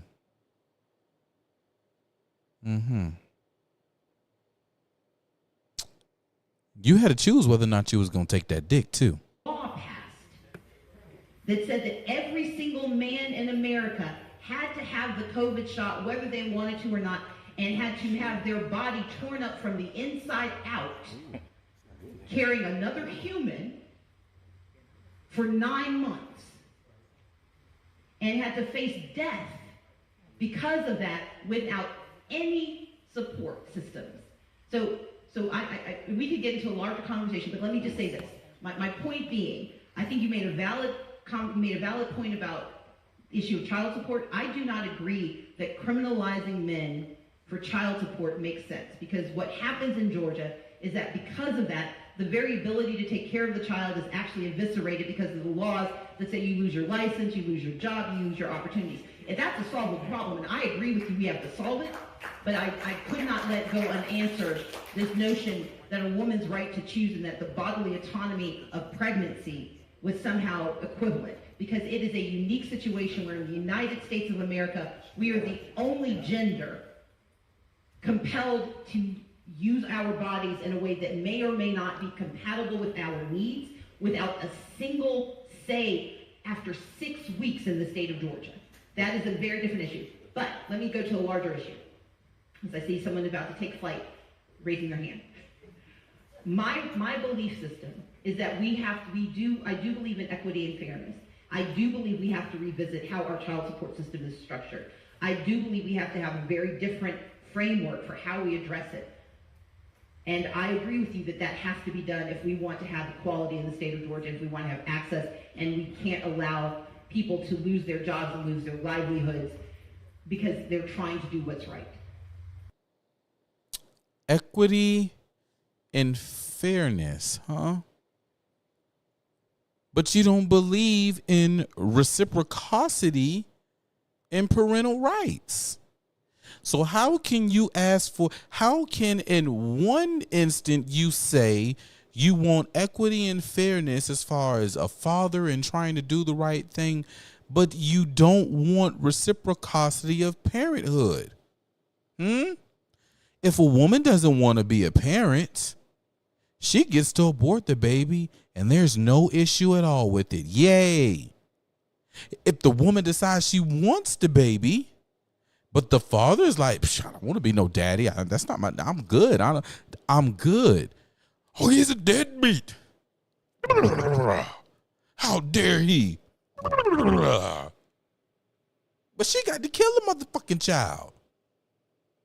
And we praise and clap and get Meg Thee Stallion to shake her funky ass for abortions.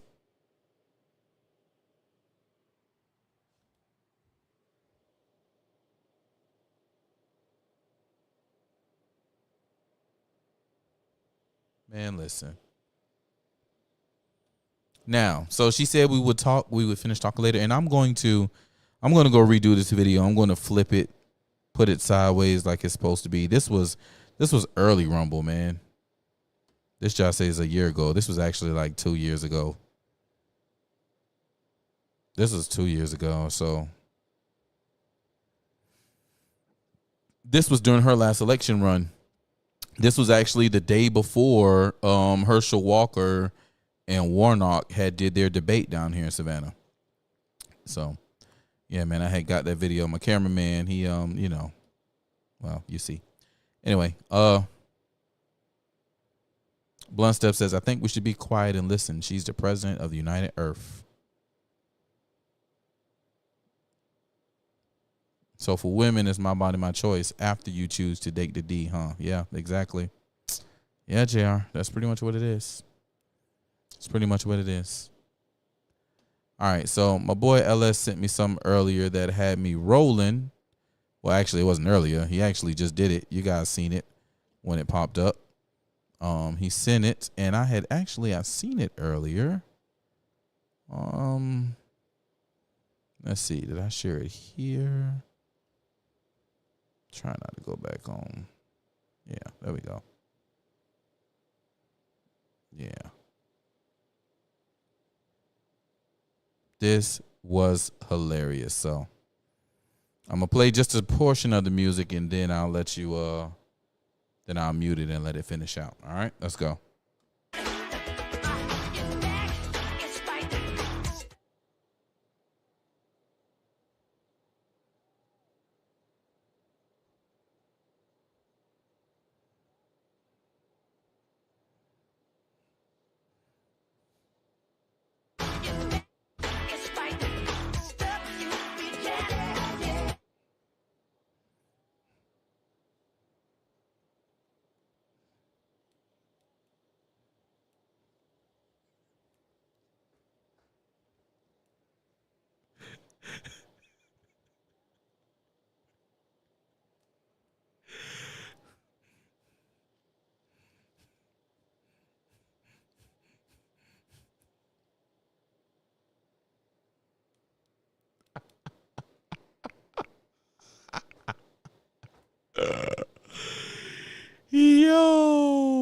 saw that this morning and literally died. Literally died, bro. If you want a good time and you want some information and you want to laugh and you just want to see, you know, random. Okay. All right. One more, guys. One more, and I'm going to Waffle House. In fact, I'll open up the phone lines for about 15 minutes. If you want to call in, you know what I'm saying, drop a fire emoji in the chat, and we'll make it happen. If you want to call in, drop a fire emoji. If you want to call in, drop a fire emoji in the chat. And before we do that, I'm going to listen, I got another belly buster for you right quick. All right? Akon went and sung Locked Up while police was arresting a child predator that Kick streamer Vitally caught. Check this out.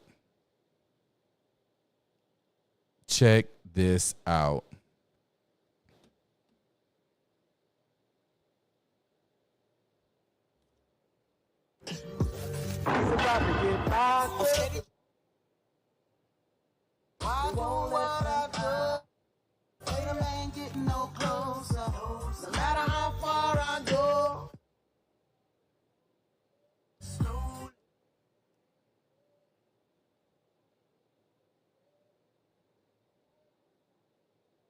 Locked up, won't let me.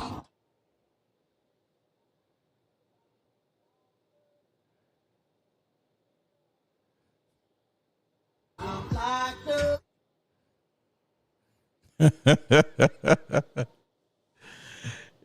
Child predator getting locked up.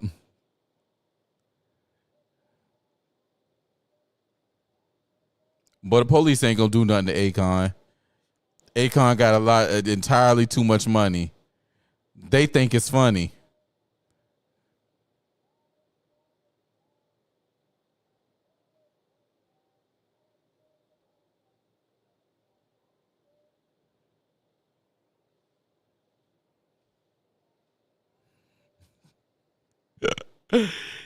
He's about to get locked up. That's what he said. When he put that thumb behind him, he's about to get locked up.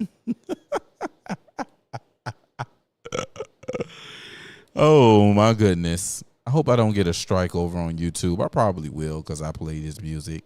That's why you guys need to come on over to Rumble. Yeah, you need to go on over to Rumble. Nah, I what did he say? I don't know. I missed it. I don't miss it, guys. What happened?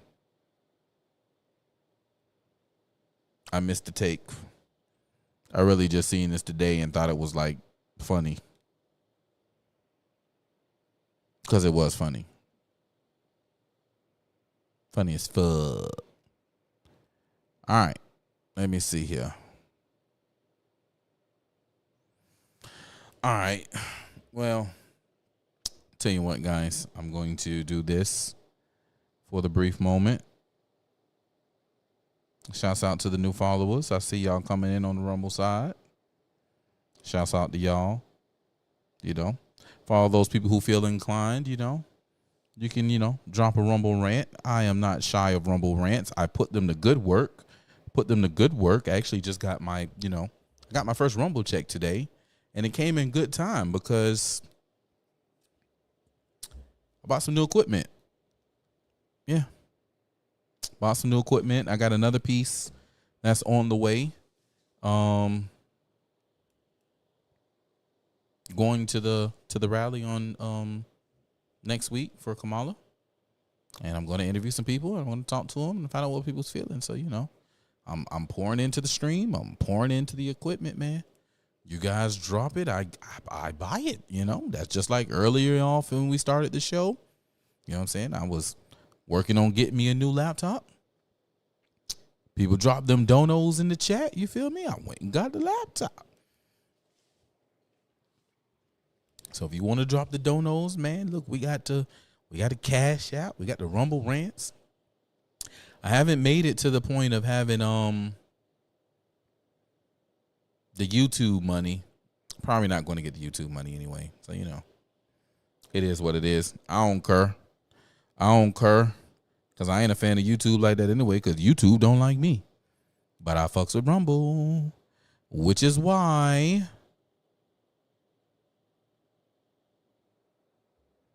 I hope Rumble go ahead and get their stuff together with the studio so I can make Rumble Studio the home of Friday Night Flights. All right, let's see. I got a fire emoji from Jonah. Is this a fire emoji? Fire emoji in the chat. Is that a fire emoji from you, LS, or are you just saying fire emojis in the chat? Clear that up. If you are dropping a fire emoji, go to your emojis and put the fire so I can see that, my brother. All right. JR Bell says, I'll tell you if I call in. Well, you put a fire emoji when you decide you're ready to call in. Let me see. So I seen this. What was that? Raw Alerts? I think that was Raw Alerts. Yeah, that was Raw Alerts. All right. So as I started the show, I saw, oh, snap. Oh, shit. What is this?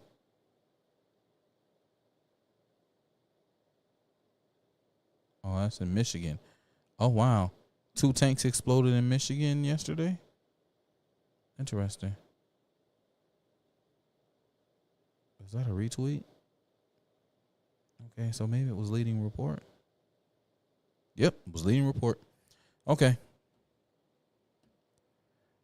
Let's see here. I'll show y'all this. All right, Jonah.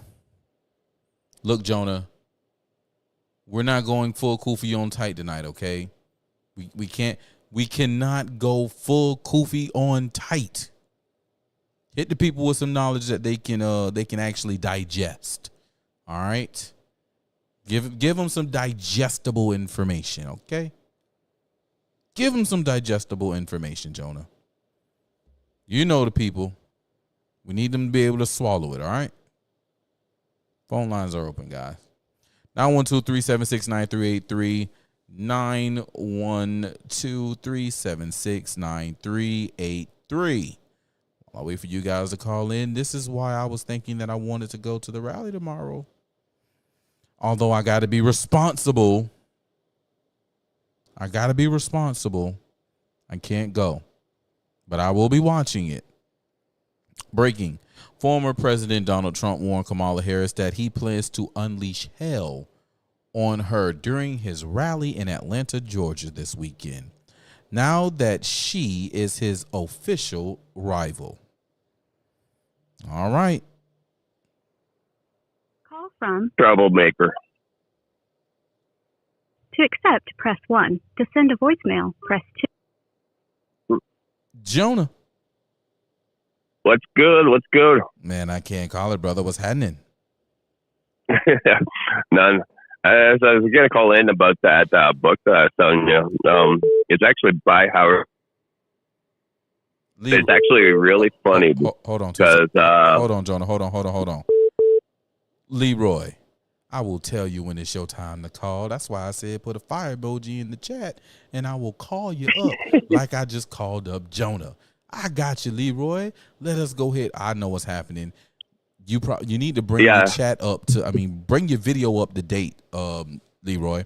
All right, Jonah, go ahead. No, I was going to say that book, you're going to love it because it's from Howard Zinn, who's SNC, Frankfurt School, all that shit, right? SNC was a socialist program. But he actually gives away that him and a bunch of these other social organizations were meeting with Robert Kennedy as the Justice Department to bring in the black community into the socialist sphere. So I just found this by accident within the last year, so it's actually quite an interesting read for you. And I sent you a link to an app that will play it for you if you don't want to pay for one. Okay, that'll work. Yeah. As long as if it's in PDF, I'll open it in Acrobat and it should read it. My Acrobat's been pretty good. Well, I sent you a TTO app, so you open it right in the app, and the app reads the whole book for you. Oh, that's a bet. That's a bet then. That's a bet. Yeah, I'm definitely going to jump into that. Appreciate you, man. I drive so dang on much, man. I don't have time to sit down and read like I want to, man. I really don't. I try and force a little time. Man, I haven't heard a new song. Like, I haven't heard a new song or I haven't watched TV probably since like 2016 because all I do is PDF on books or podcasts. That's it. Anything else is just, like I said to you and Mike, man, they're using these constraints of mind control, and then I just did show you the patents. But Yep. I feel like anyways, I feel like I I'll let smoke you too much weed. get in 'cause I'm gonna record. Yeah, I'll let the others get in because I'm about to record myself at midnight. So Hotep and build, and everyone have a good night. Hotep and Bill, brother, have a good night. I will catch you in the spheres. All right, man. My boy Jonah, man. Appreciate you. No, it's cool for you on tight tonight, man. Just, on the book. I'm definitely going to get on the book. I am getting on that book, and we're going to make it happen, all right? I'm going to tell you all about it. Maybe we should start a book club. My old lady got a book club. They be reading books and talking about it and stuff. Shouts out to book club, TikTok, whatever that is. TikTok's got a whole bunch of subsects that I do not fuck with. TikTok's weird. Hurry up and Trump so we can ban that shit. All right. Who's next? JR. JR says, okay, he deferred for LS. LS, come on, brother. Call in. LS, call in. JR has deferred for LS. LS, come on in.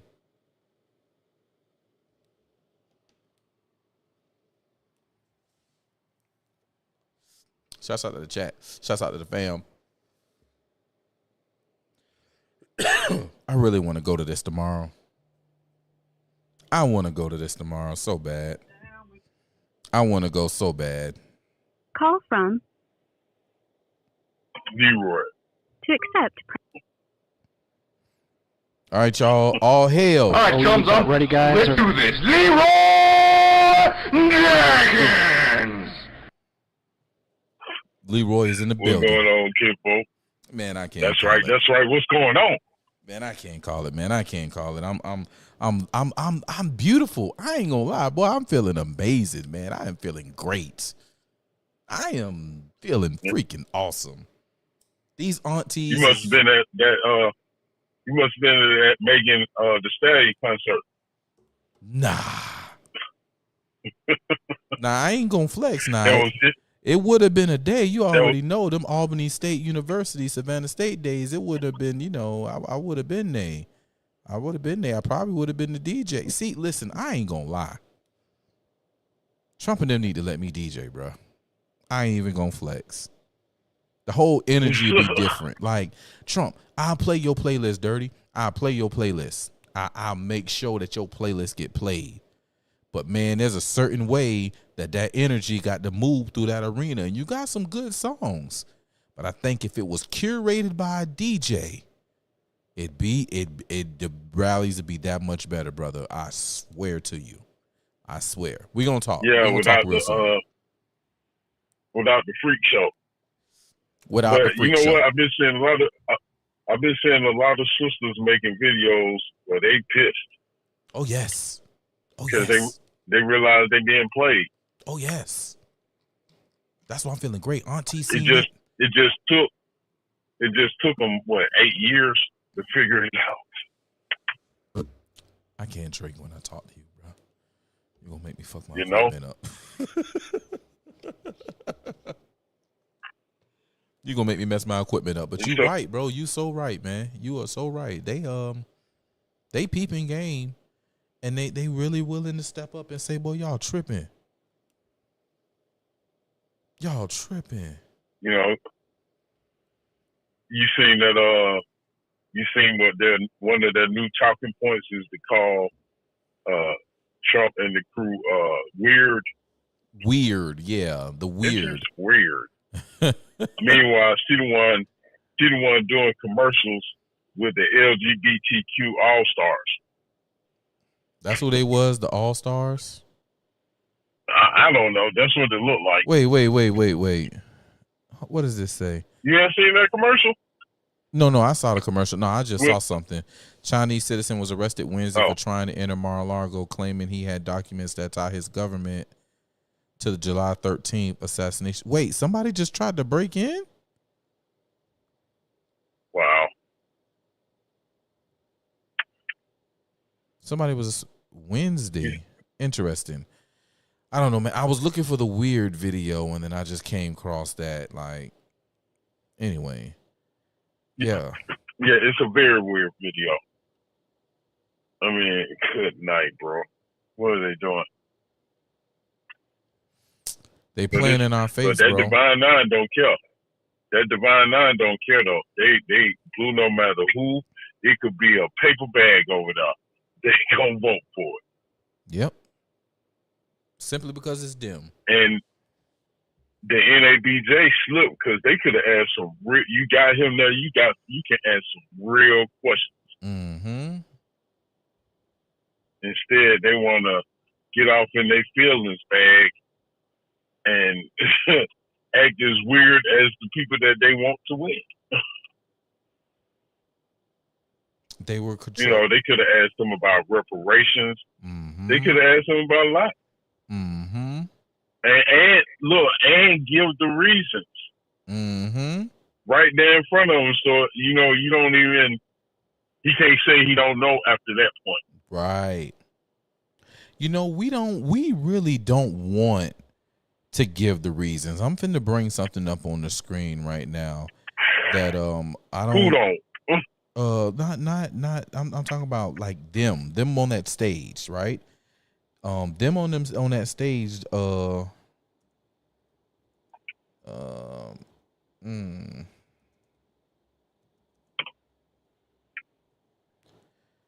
think it's because if it's presented correctly, anyone saying no, I'm just gonna go and say I got to believe they're racist, for real racist. Even though if it's not like surface level racism, it's at the end of the day type racism. Mm-hmm.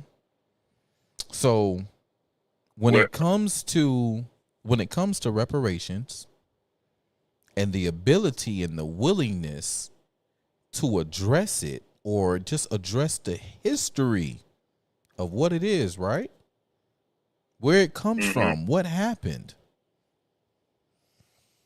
Hold on, let me see. It was introduced when? On the February 28th, 2017, HR 1242 was introduced. And HR 1242 is an act to establish the 400 Years of African Americans History Commission and for other purposes. Okay? This bill, this House resolution, was put in to create a commission to go out and find, go get the actual story and the plight and the history of everything that the Negro people, the freedmen, the darker hue, the melanated people from whatever they had to do with this country, great, bad, indifferent, bring it here. Go get it. When did this come out? This bill was introduced the 28th of February, 2017. Who was president? February 28th, 2017. Donald John Trump. I got a question. How long was he president when this bill was introduced? February 28th, 2017. What, about a month? 1 month, 8 days. A few days? Yes. Now, this bill, that's when it was introduced. This bill became public law. Meaning it went to his desk, or it went to a president's desk, and the bill was signed.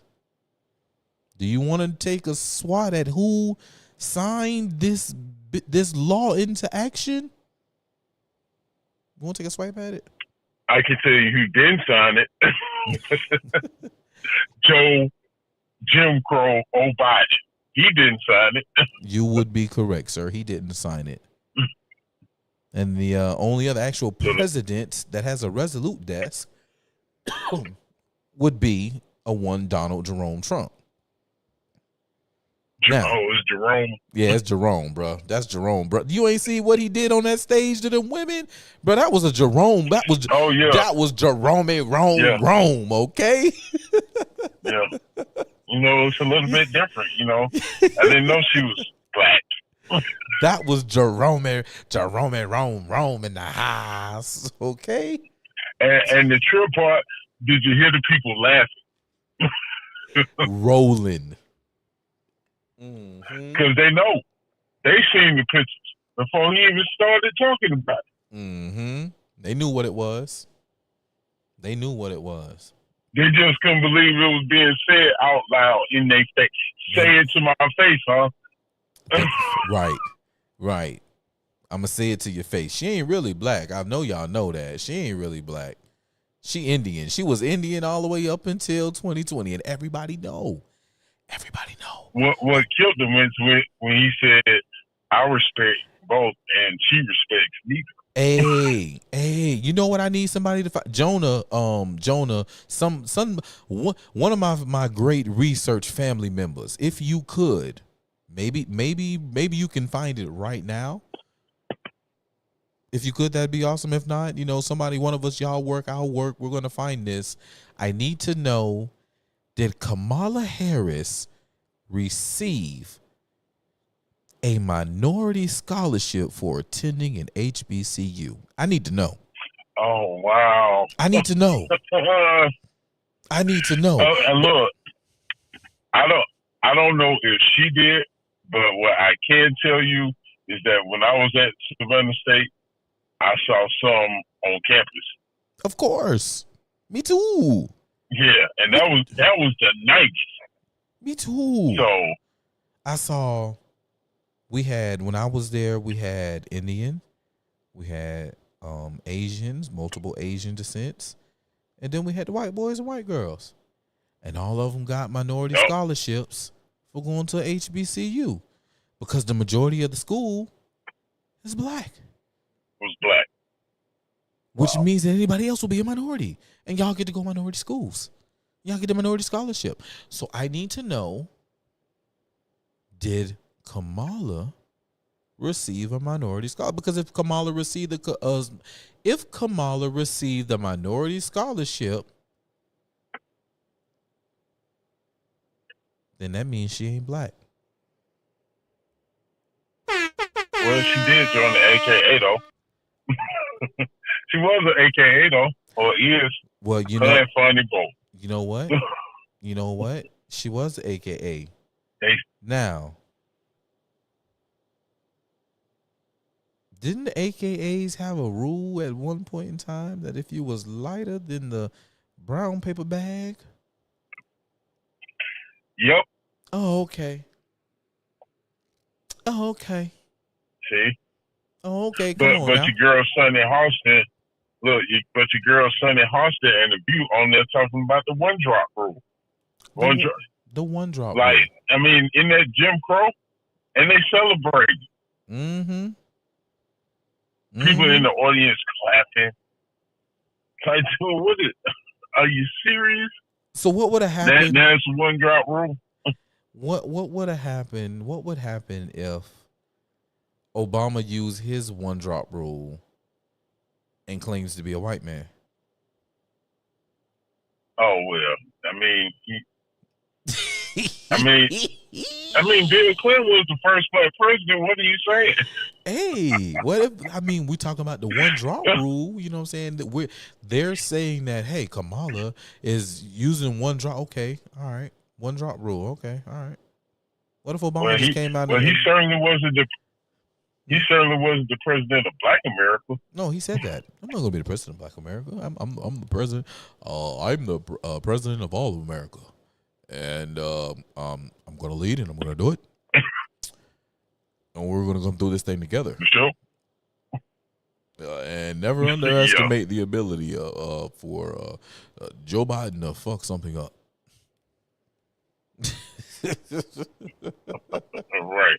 Come on, Joe. Oh, come on, Joe. Man. But yeah, man. So Let's walk him off the stage. It's craziness, man. Dang, man. I really wish, man, we got this. I got to be responsible. Yo, Savannah, Seapo, listen, and really Eastern Seaboard, Florida listeners, Savannah listeners, South Georgia listeners, Southeast Georgia listeners, yo, check it. There's a tropical storm brewing, and it is coming our way within the next few days. Matter of fact, before I get off this live, I'm going to pull it up, and we're going to talk about it a little bit. Guys, this storm, although it's not a hurricane, it's still going to pack some winds. It's still going to have the ability to spawn some tornadoes. It's going to bring some rain. All right? Taking accountability, all of that. Possibility you may lose some lights. Whatever the case is, yo. Be ready with them flashlights and them candles. That's it. Be prepared, man. Start talking about your plans. I hope you guys got hurricane plans set up. I hope you know what you're going to do in the case if you got to do an evacuation or where you're going to go, man. Like we had that time in the seasons. It's a part of the circle of life. So get right. Be safe. Be prepared, man. It should be over. They're supposed to hit us around the Monday time frame. So tomorrow, get yourself right. Sunday, Monday, wrap up, put the trash cans up, all that good stuff. I'm going to mute him until he get his phone right. You loud back, Dabo.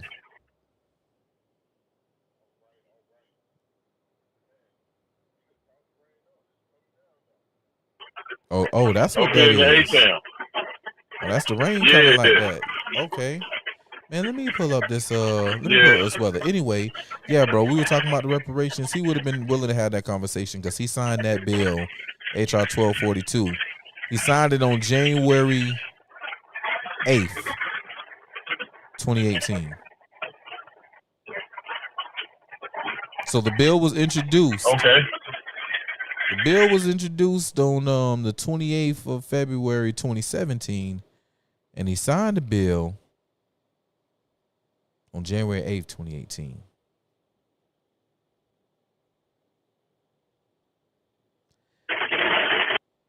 Dang. So all they had to do was break that out and go down the list, bro, and say it to his face instead of all this other weird stuff.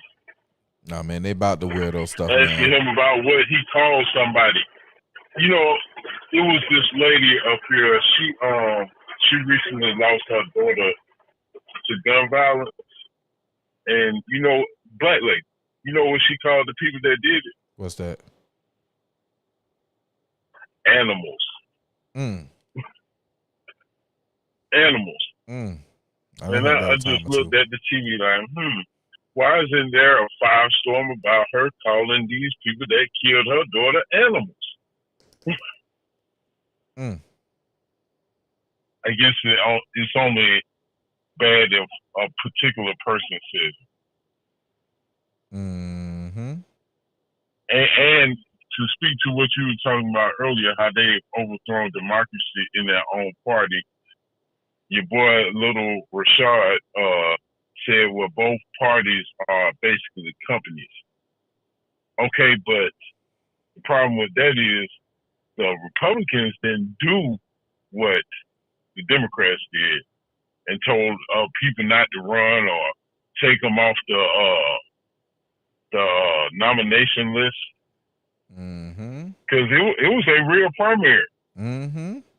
I'm sure you remember everybody was up there on the stage. Vivek, what's her name? Nikki, Darling Nikki. Yes, Darling Nikki. They just couldn't. The guy with the DeSantis. Quite a few of them. Yeah, I was about to mention him. The guy with the lifts in his shoes.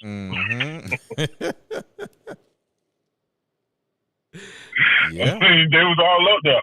So say the worst would have happened a couple of weeks ago.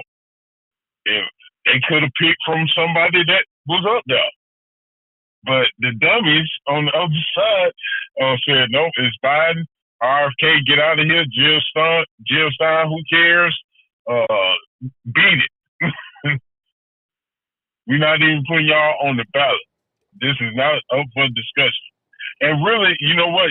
Normally, when it's an incumbent, it isn't. But people already knew then and before then that Biden is a problem. Mm-hmm. It was a couple of dudes on there. We talked about them earlier. The ones who did make it on the ballot. Who, Dean Phillips? Yeah, Dean Phillips, and it was one other guy. What is Eustace Hastings? But there was no debate. No, there was no debate. Excuse me, and there was no debate. Yeah. There was no and debate. The people you let on didn't have no shot at all. RFK might have gave him a run for his money, even though RFK is weird. Mm-hmm. Mm-hmm. They really defied him, you know what I'm saying? And you have those people who do them like, they did the same thing here with Stacey Abrams when she ran against Kemp. Yeah. Don't challenge her. Yeah. It's her time. You talking about the second time? Yeah.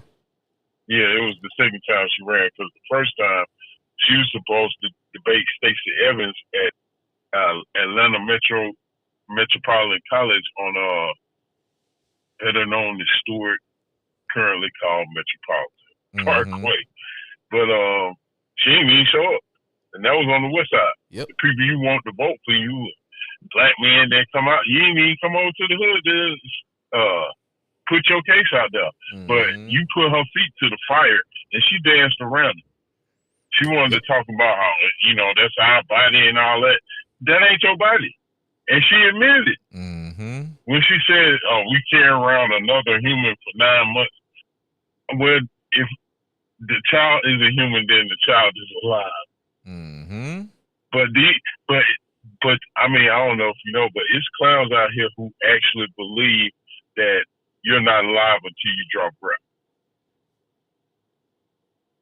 This is how far they would go to defend abortion.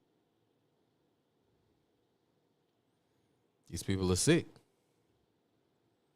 Very sick. They say that you. I mean, what's okay? So if that's their premise, then when the child is moving around inside of the woman, what's that? Convulsions? It's really dead. I mean, come on, man, this makes no sense. They looking at life. They looking at it move around, suck its thumb. You know what I'm saying? They got ultrasounds and that. Look, it's not alive, but they can tell you, well, the baby has a debilitating disease. You might want to eliminate it. Oh, goodness. What is this? These people is weird, bro. These people are weird, bro. Yeah, but what you were saying about, them overthrowing democracy, the difference with Rashad said, well, the Republicans did the same thing. Actually, they didn't. They all dropped out, just like who? Kamala. They all dropped out, except the difference is Kamala dropped out before any vote was cast. First. Say it again? She dropped out before there was any vote cast. She didn't make it to no primary. Yes. She didn't even make it to the primary. But now everybody loves her. Come on, man. Get that out of here. and I'm going to say this, I'm going to jump off what you said earlier about LBJ. I put it in the chat. I guess Rumble didn't like it. But you back they praising him. Yeah. Okay. They praising him. Can we say the quote? I had niggas voting Democrat for the next 200 years. That's the quote they say is his. They say that's his quote, y'all, and it's right there in line with what we read. So if he said, I'm going to have these niggas voting Democrat for the next 200 years in, what did he say, that, 1964? Yep. The year Kamala was born. Wow. It's a great year. 64 was a great year. My goodness. Yeah. So now, since, he said he'll have y'all niggas voting Democrat for the next 200 years, And y'all was the ones who saying, hey, I've been voting Democrat since 1967, 1966, something along those lines. 1964, 1967 for sure. Yeah. And you work your way all the way up to 2024? It's time to quit. 67 is 67 years. And if you keep doing it, you're getting closer and closer to 200. Since the man said what he said for 67 consecutive years, you have been voting Democrat. You're marching on your way to 200 years of voting for Democrats. You are making. Go ahead. Hey, once again, doing what the white man say. Doing what the white man say. Yeah. That's it. But they'll call you a coon and sellout, all that, Sambo, everything. But that's it, man. I just wanted to holler at you. All right, man. Appreciate you, bro, man. You know what, y'all? I got a question. Y'all want to watch party Trump's rally tomorrow? Y'all put a one if y'all want to watch party his rally tomorrow. We may watch party the rally. We'll rally snipe. We'll rally snipe. Shouts out to my dog Leroy. We gonna rally snipe tomorrow. So now, which dynamic would you think is the Democrats? Would you say that this is LBJ and this is the good folk running to vote for them for the next 200 years? Or would you say that he is LBJ and this is the guy who's going to vote for the Democrats for the next 200 years? Which one would you think is in lockstep of voting for Democrats and being a Democrat 200 years? Option A or option B?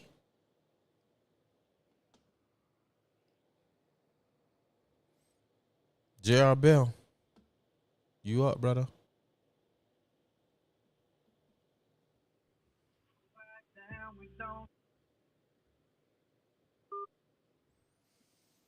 What up, pimp? Listen, look at this protocol. Listen, I have something for you to do. What I need you to do is need you to go to this rally for Kamala Harris with a sign. And that sign should say, tangibles, not tent dancing, and substance, not symbolism. You know, what's going on, protocol? You know, that may not be such a bad idea. I'm going to set me up a table, and it's going to say, tangibles, not twerking. Let's talk about it. Yeah, that'll do it. Yes, that'll do. Most definitely. Tangibles, not twerking. Yeah. Let's see how they wrap this up like that. You know what I'm saying? Mm-hmm. Oh man. But yeah, you had the thing there with LBJ, man.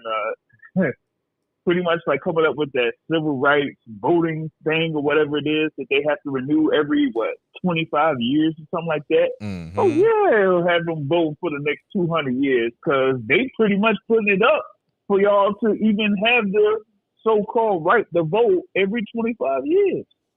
Like, come on, man. Like, and they don't, and folks don't even see that place. They just glance right through it. Glance right through it. La la la la la. La la la la la. Yep. So that's, basically. That's why they need to go ahead and get control of their status, you know? Mm-hmm. You got that thing there with that the House Resolution 1242 that he signed in there. That's just, one of multiple things that, he did while being under the presidential office. Mm-hmm. But the thing about it is like people don't even look this stuff up. They don't look that stuff up at all. Like all the stuff that you had, there that was on cue for this flight, right? Mm-hmm. Like you had the websites up. You had it up for whatever the Ugandan giant, put up. Wait, did I just say that? Hopefully you're still on YouTube.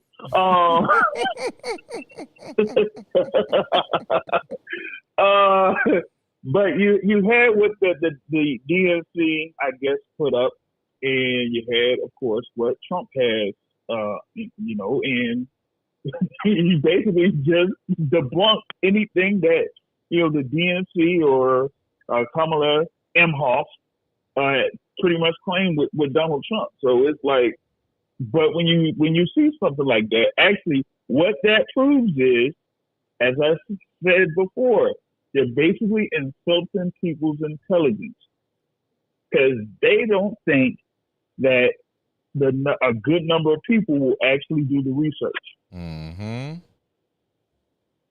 Mm-hmm. And that's why a number of folks are starting to get turned off by what the Democrats have been doing and all that type of stuff. So, oh goodness, man. Yeah, man, they done set themselves up for a rude awakening. Oh man! Oh, I didn't know that. Yo, is that an album that you got on the book face? Mm-hmm. Book face, as they say.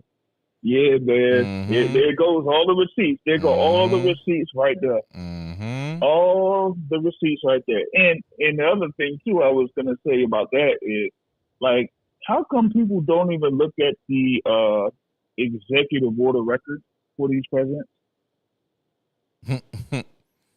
I've been trying to find this clip, man, from Dexter's Lab. I'm a Dexter's kid. I feel like Dexter was probably one of the greatest Cartoon Network shows ever. And he used to tell Dee Dee, "You're stupid. You're stupid. You know what else? You're stupid." That's what's wrong with these folks. They're stupid. They just plain ordinary stupid. Because we can show it to them. Again, here's the album. And they still just ignore it. They say that Trump didn't offer no plan for black folk. And yet the man offered a 10-point plan before he even made it into office. Mm-hmm. And to go on that, like, even before, I don't know if it was that he went to office the first time for, trying to go for re-election. One of the things that was kind of pointed out was that Dr. Claude Anderson had reached out to both of the candidates that were, running. I think it was for 2016, if I'm not mistaken. That he reached out to Hillary's campaign, reached out to Trump's campaign. Only one that really responded back to him to, pretty much give them a hand was Trump's campaign. Mm-hmm. That's number one. Number two is that once Trump was basically elected president, who pretty much met up with them initially? Who did you have? You had what was it? Steve Harvey, I think it was. It was Jim Brown, and it was like another couple of people, which you would say, you know what? If you think that you were trying to get some stuff done, you would try to meet up with the president. You know what I'm saying? And then, of course, you had one of the things that the recently excommunicated person, Dr. Umar Ifantunde Johnson, said some years back that, well, y'all had 8 years of Obama in office and didn't ask for nothing. So anybody after that could pretty much say, hey, I don't have to do jack for you. You just had one of your quote unquote own people in office and you didn't ask one thing from him. Mm-hmm. But here we go. We done had Trump in office and you actually had him actually lend an ear, so to speak, to try to get things done with the people that I mentioned. And also you had the whole thing with Ice Cube as well. So there you go on that. Well, there were a lot of business owners that was getting in, talking to the administration. A lot of regular people were getting in, talking to administration, dropping, what we would want to see. And I'll say we because I, was one of them who was communicating with the administration and getting things that I wanted. Like, I told people about the Opportunity Zone, informational and educational, and basically connection with the IRS and the White House and the House of Representatives, like getting people, like we were getting what we needed. It just we as a people wasn't moving forward together. We wasn't handling the business we needed to. We had a window of opportunity, and we didn't really take it, and we squandered it. Really, as a whole, we squandered it. And there were some of us who went in there and did what we had to do, but the rest of everybody, they went along with the cheat and the flip of the people in office, and they went in and destroyed everything. They destroyed everything. Yeah, and the thing is, going back to the whole thing with tangibles not twerking, once they had did what they did in order to remove Trump from office, first thing they put out there is this dancing, celebrating, electric slide, and all that type of stuff, but nothing to actually improve the conditions of our people. That just gets me there. And after seeing what I've seen over the past few weeks, I pretty much summarized it. When it comes to certain groups of people, when it comes to whether you could include Kamala Imhoff in it or not, but I'll include the Boule Bird, Roland Martin in it, right? Mm-hmm. I say this, and you know what? I'm gonna stick to it. The Black Boule is the Black community's worst enemy.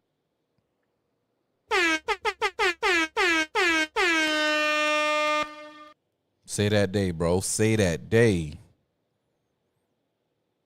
Say that day. They are the Black community's worst enemy.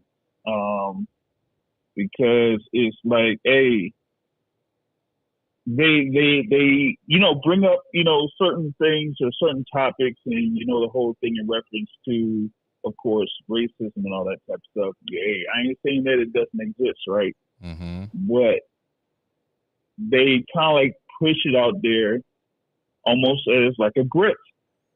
Mm-hmm. And it goes to a quote that I bring up a lot from Booker T. Washington. I'm afraid that there's a certain class of race problem solvers who don't want the patient to get well, because as long as the disease holds out, they not only have an easy means of making a living, but also an easy medium through which to make themselves prominent before the public. Mm-hmm. And when you look at folks, whether it's from the past up until now, the Al Sharptons, the Messy Jessies,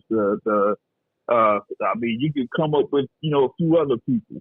As long as you have that, and people use that as a so-called crutch, they can use it to their advantage and be ahead of people, but never actually solve the problem. Mm-hmm.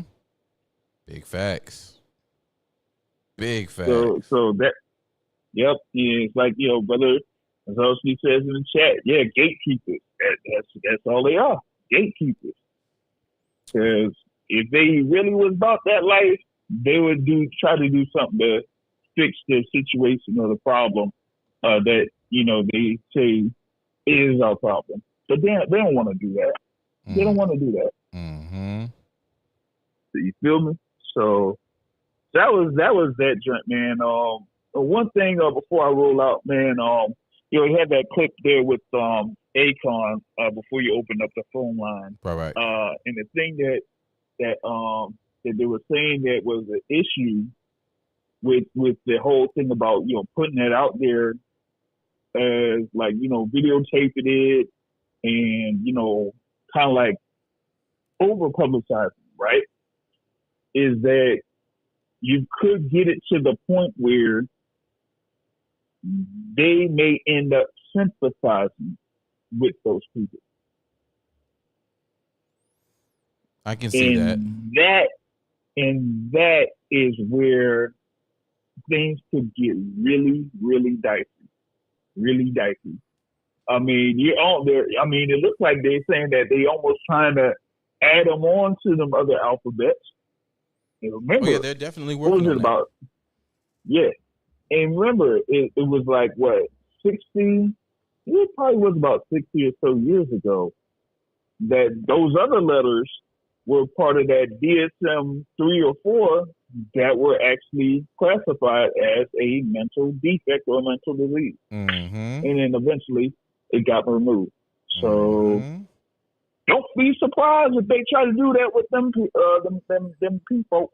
Oh yeah, they are banning this, and they do what they call them MAPs, minor attracted peoples. Mm-hmm. Yep. Yeah, they try to reclassify it to, make it like it's supposedly acceptable. And I'm like, nah. That's just never acceptable. Yeah. So, you get these, celebrities involved with that type of stuff or whatever it is. Yeah, that could be one thing that could end up happening, or what was it? Cannon Hotep played it at the beginning of his joint there in the after party, or if they end up running into somebody like the Warrior. That would be crazy if they actually did. Yeah. That would be crazy. We gonna hopefully it don't have to come to that, but yeah, it could be on the way. Mm-hmm. It could be on. You gotta be careful with that, man. But that's pretty much what I had. I know they got the thing there with Trump. What is it this weekend? So we gotta work. We gotta work. Oh yeah. We gotta mobilize. Oh yeah. Make America great again. Oh, Make America great again. Oh yeah. It's a must. It's an absolute must that we make America the greatest it has ever been. And if that means kicking some trees and smacking some ass, well, damn it, let's get to it. Let's get to it. So you just gotta go to work on that, man. So, but that's what I got there, man. Protocol. Blessings once again, man. I'll catch you later, bro. Already, God. Peace, peace, peace, fam. Peace. For sure. Yeah, man. It's been a hell of a Friday. Trump watch party tomorrow. That's what we're going to do. We on and pumping with the Trump watch party tomorrow, guys. I'm going to do it. I'm going to do it. Hopefully it doesn't storm that bad here tomorrow. That would be horrible, All right. Well, guys, I suppose that this was a great show. I've deemed it a great show. I think I've, done everything. Let me see if he has dropped anything yet. Supposed to be in Atlanta tomorrow. Oh, not tomorrow. I wish I could go tomorrow. Not tomorrow. Next weekend.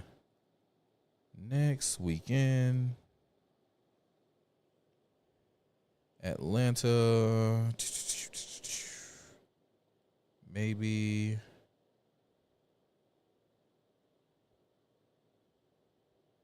No. Tentatively, guys, I'm going to be in Atlanta on next Saturday. Black Patriots for Trump. Black Patriots for Trump rally.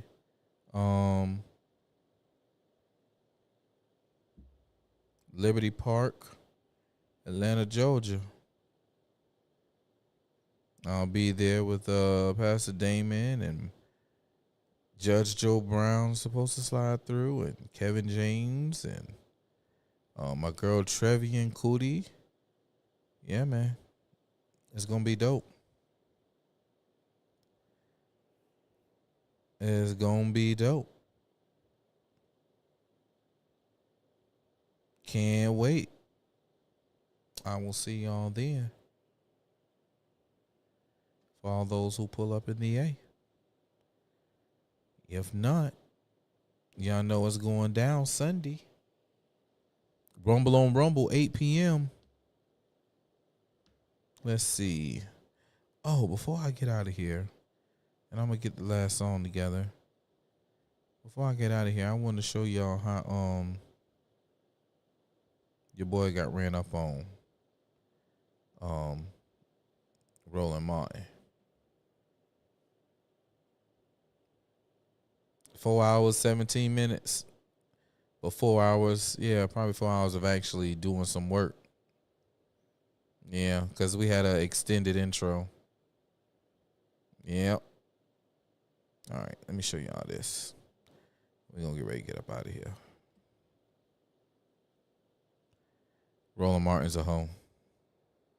Just so you know. Really don't want to go there. So here's the whole deal. What did he lie about? First of all, he lied about in terms of abortion in 9 months. That was a flat out lie. He lied about HBCU funding. Because the reality is, for 3 consecutive years, Donald Trump submitted a budget cutting HBCU funding. But that's not what you were talking about. Excuse me. The program that he cited about HBCU funding, guaranteeing funding, his budget zeroed that program out. It was under Bush, was reauthorized under Obama, he zeroed it out. It was Congresswoman Alma Adams of North Carolina who put it back in. How were you given that seat today? I'm sorry. Let me say it to you. Why were you in that seat Let me today? say it Who to you. put you in that seat Let me today? say it to you again. But that's not what you were talking to when you interrupted the speech. You kept saying he lied, but you weren't. And I'm telling you that's the not what lies. you were talking about. Let me say That's it not to you what you again. said during the speech. I was listening to the speech, and I was listening First of all, to it you wasn't a speech. interrupt Here's the deal. the 3 Here's the deal. panelists and the president. Here's the deal. I know- You were not one of the panelists. If you were the journalist of the year, why weren't you up there asking Well, questions? we have a journalist of the year every year. We've been around 49 years. So we But have you multiple specifically, journalists why of the were year. you not on that stage? Let me be real clear. You were just in the audience screaming he lied? Let me be real clear. From row one? Let me be real clear. Who put you in row Because one? you're cute and you get your little video. Did y'all hear what he just said? Pause, Granddad. Call that man cute. So you're talking to somebody who has far more history in this organization than you've ever been. I'm not a member. There you That's go. true. There I'm you go. definitely not an NABJ So, member. when you're not a member and you have no understanding of our history or our membership, you don't realize founders are sitting here. You don't realize that 4 presidents are sitting Doesn't here. mean you get to just rudely interrupt from the first row. Let me say it again. That's not what journalists do. Oh, actually, you have the. Are you You're not a journalist? panelist. Are you a journalist? I think I am. More You so are- than no, you. no, are you a Because I'm journalist? asking real questions Really? right now. You're Are you a filibustering. journalist? This Are you a is bullshit. journalist? Why are you a journalist? What's your organization? Because I'm asking No, no. questions. What's your media organization? I'm independent. I'm asking No, you what's questions. your media organization? Oh, you need to be in a media organization? to be a Well, journalist if now? you're going to be a I don't think journalist, so. you have to be with a media entity. Oh. Does a journalist actually have to be with a media entity? Do they? Somebody help me out with that. Right, you need to be paid off by big corporate media? Actually, what's your media entity? Who do you work for? I work for me. I own my company. Oh, really? So you're an independent journalist? No. Isn't that what I just said? No, actually, but I named This the doesn't company. make any sense. It's called Black Star Network. Who do you work for? I own my own company. Oh, you're an independent journalist?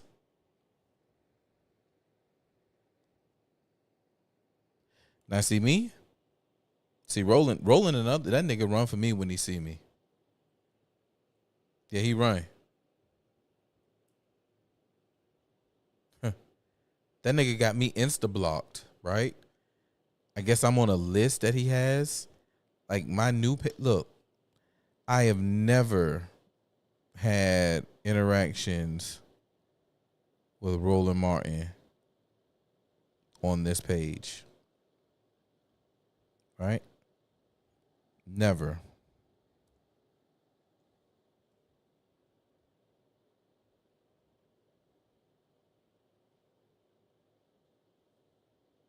Ever.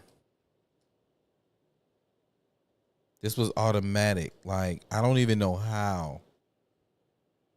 I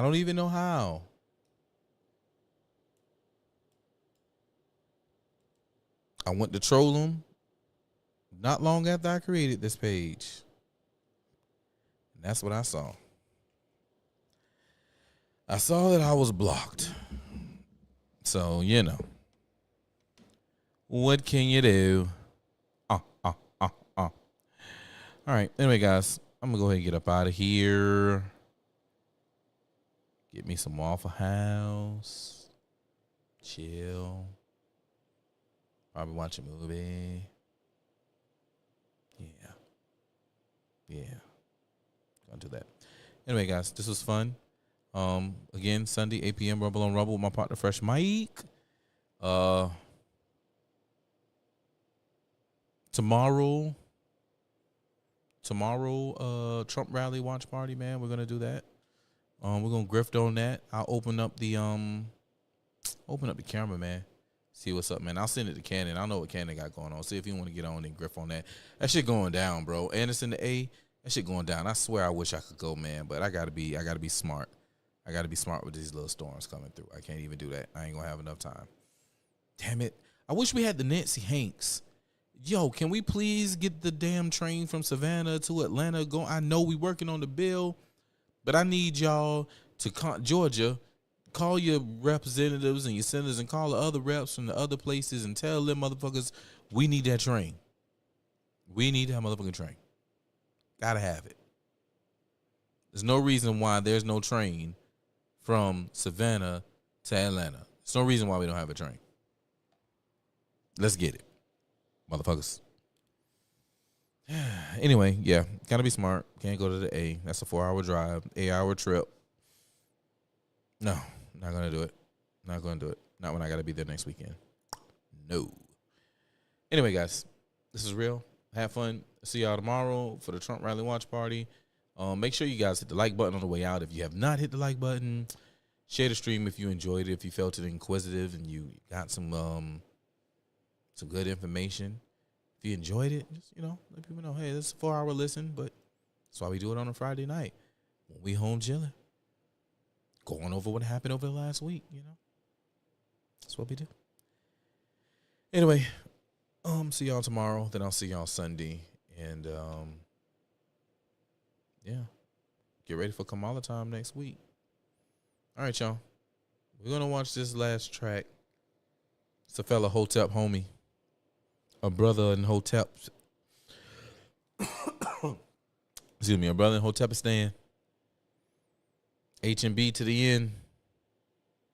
Got some good old pop music from my dog J Peasy. You know what? I might double up on us tonight. I might double up. I think I'm gonna double up. We're gonna play two Hotep Nation songs on the way out the door, I believe. Let's see.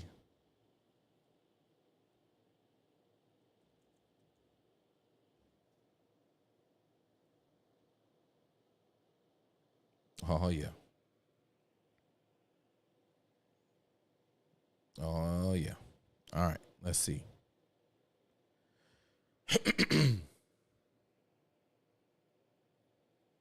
Yeah, we playing two tonight. We playing two. Let's get it. All right, y'all. Have a good night. I will catch y'all on the flippity flip. Double feature.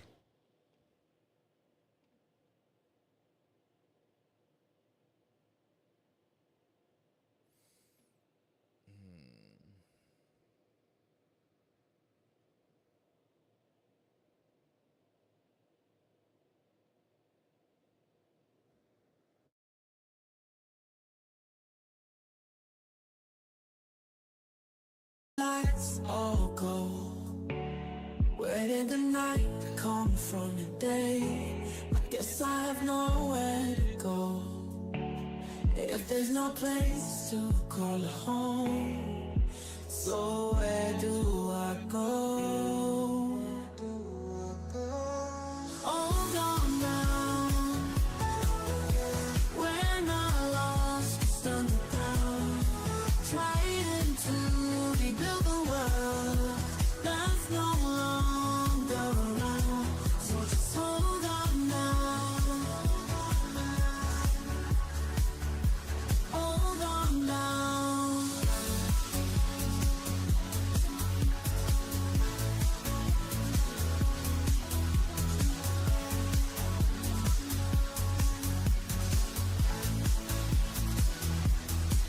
left my phone back home. Where has the time all gone? The lights are off now.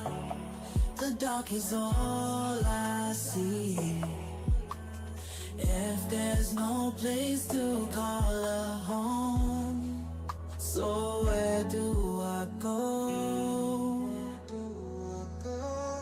All gone now. When I lost, stunned down, trying to rebuild the world that's no longer around. So just hold on now. Hold on now.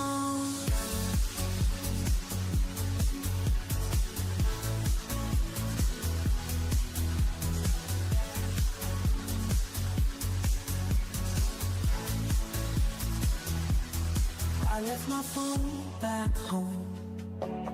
Where has the time all gone? The lights are off now. The dark is all I see. If there's no place to call a home. Not in this.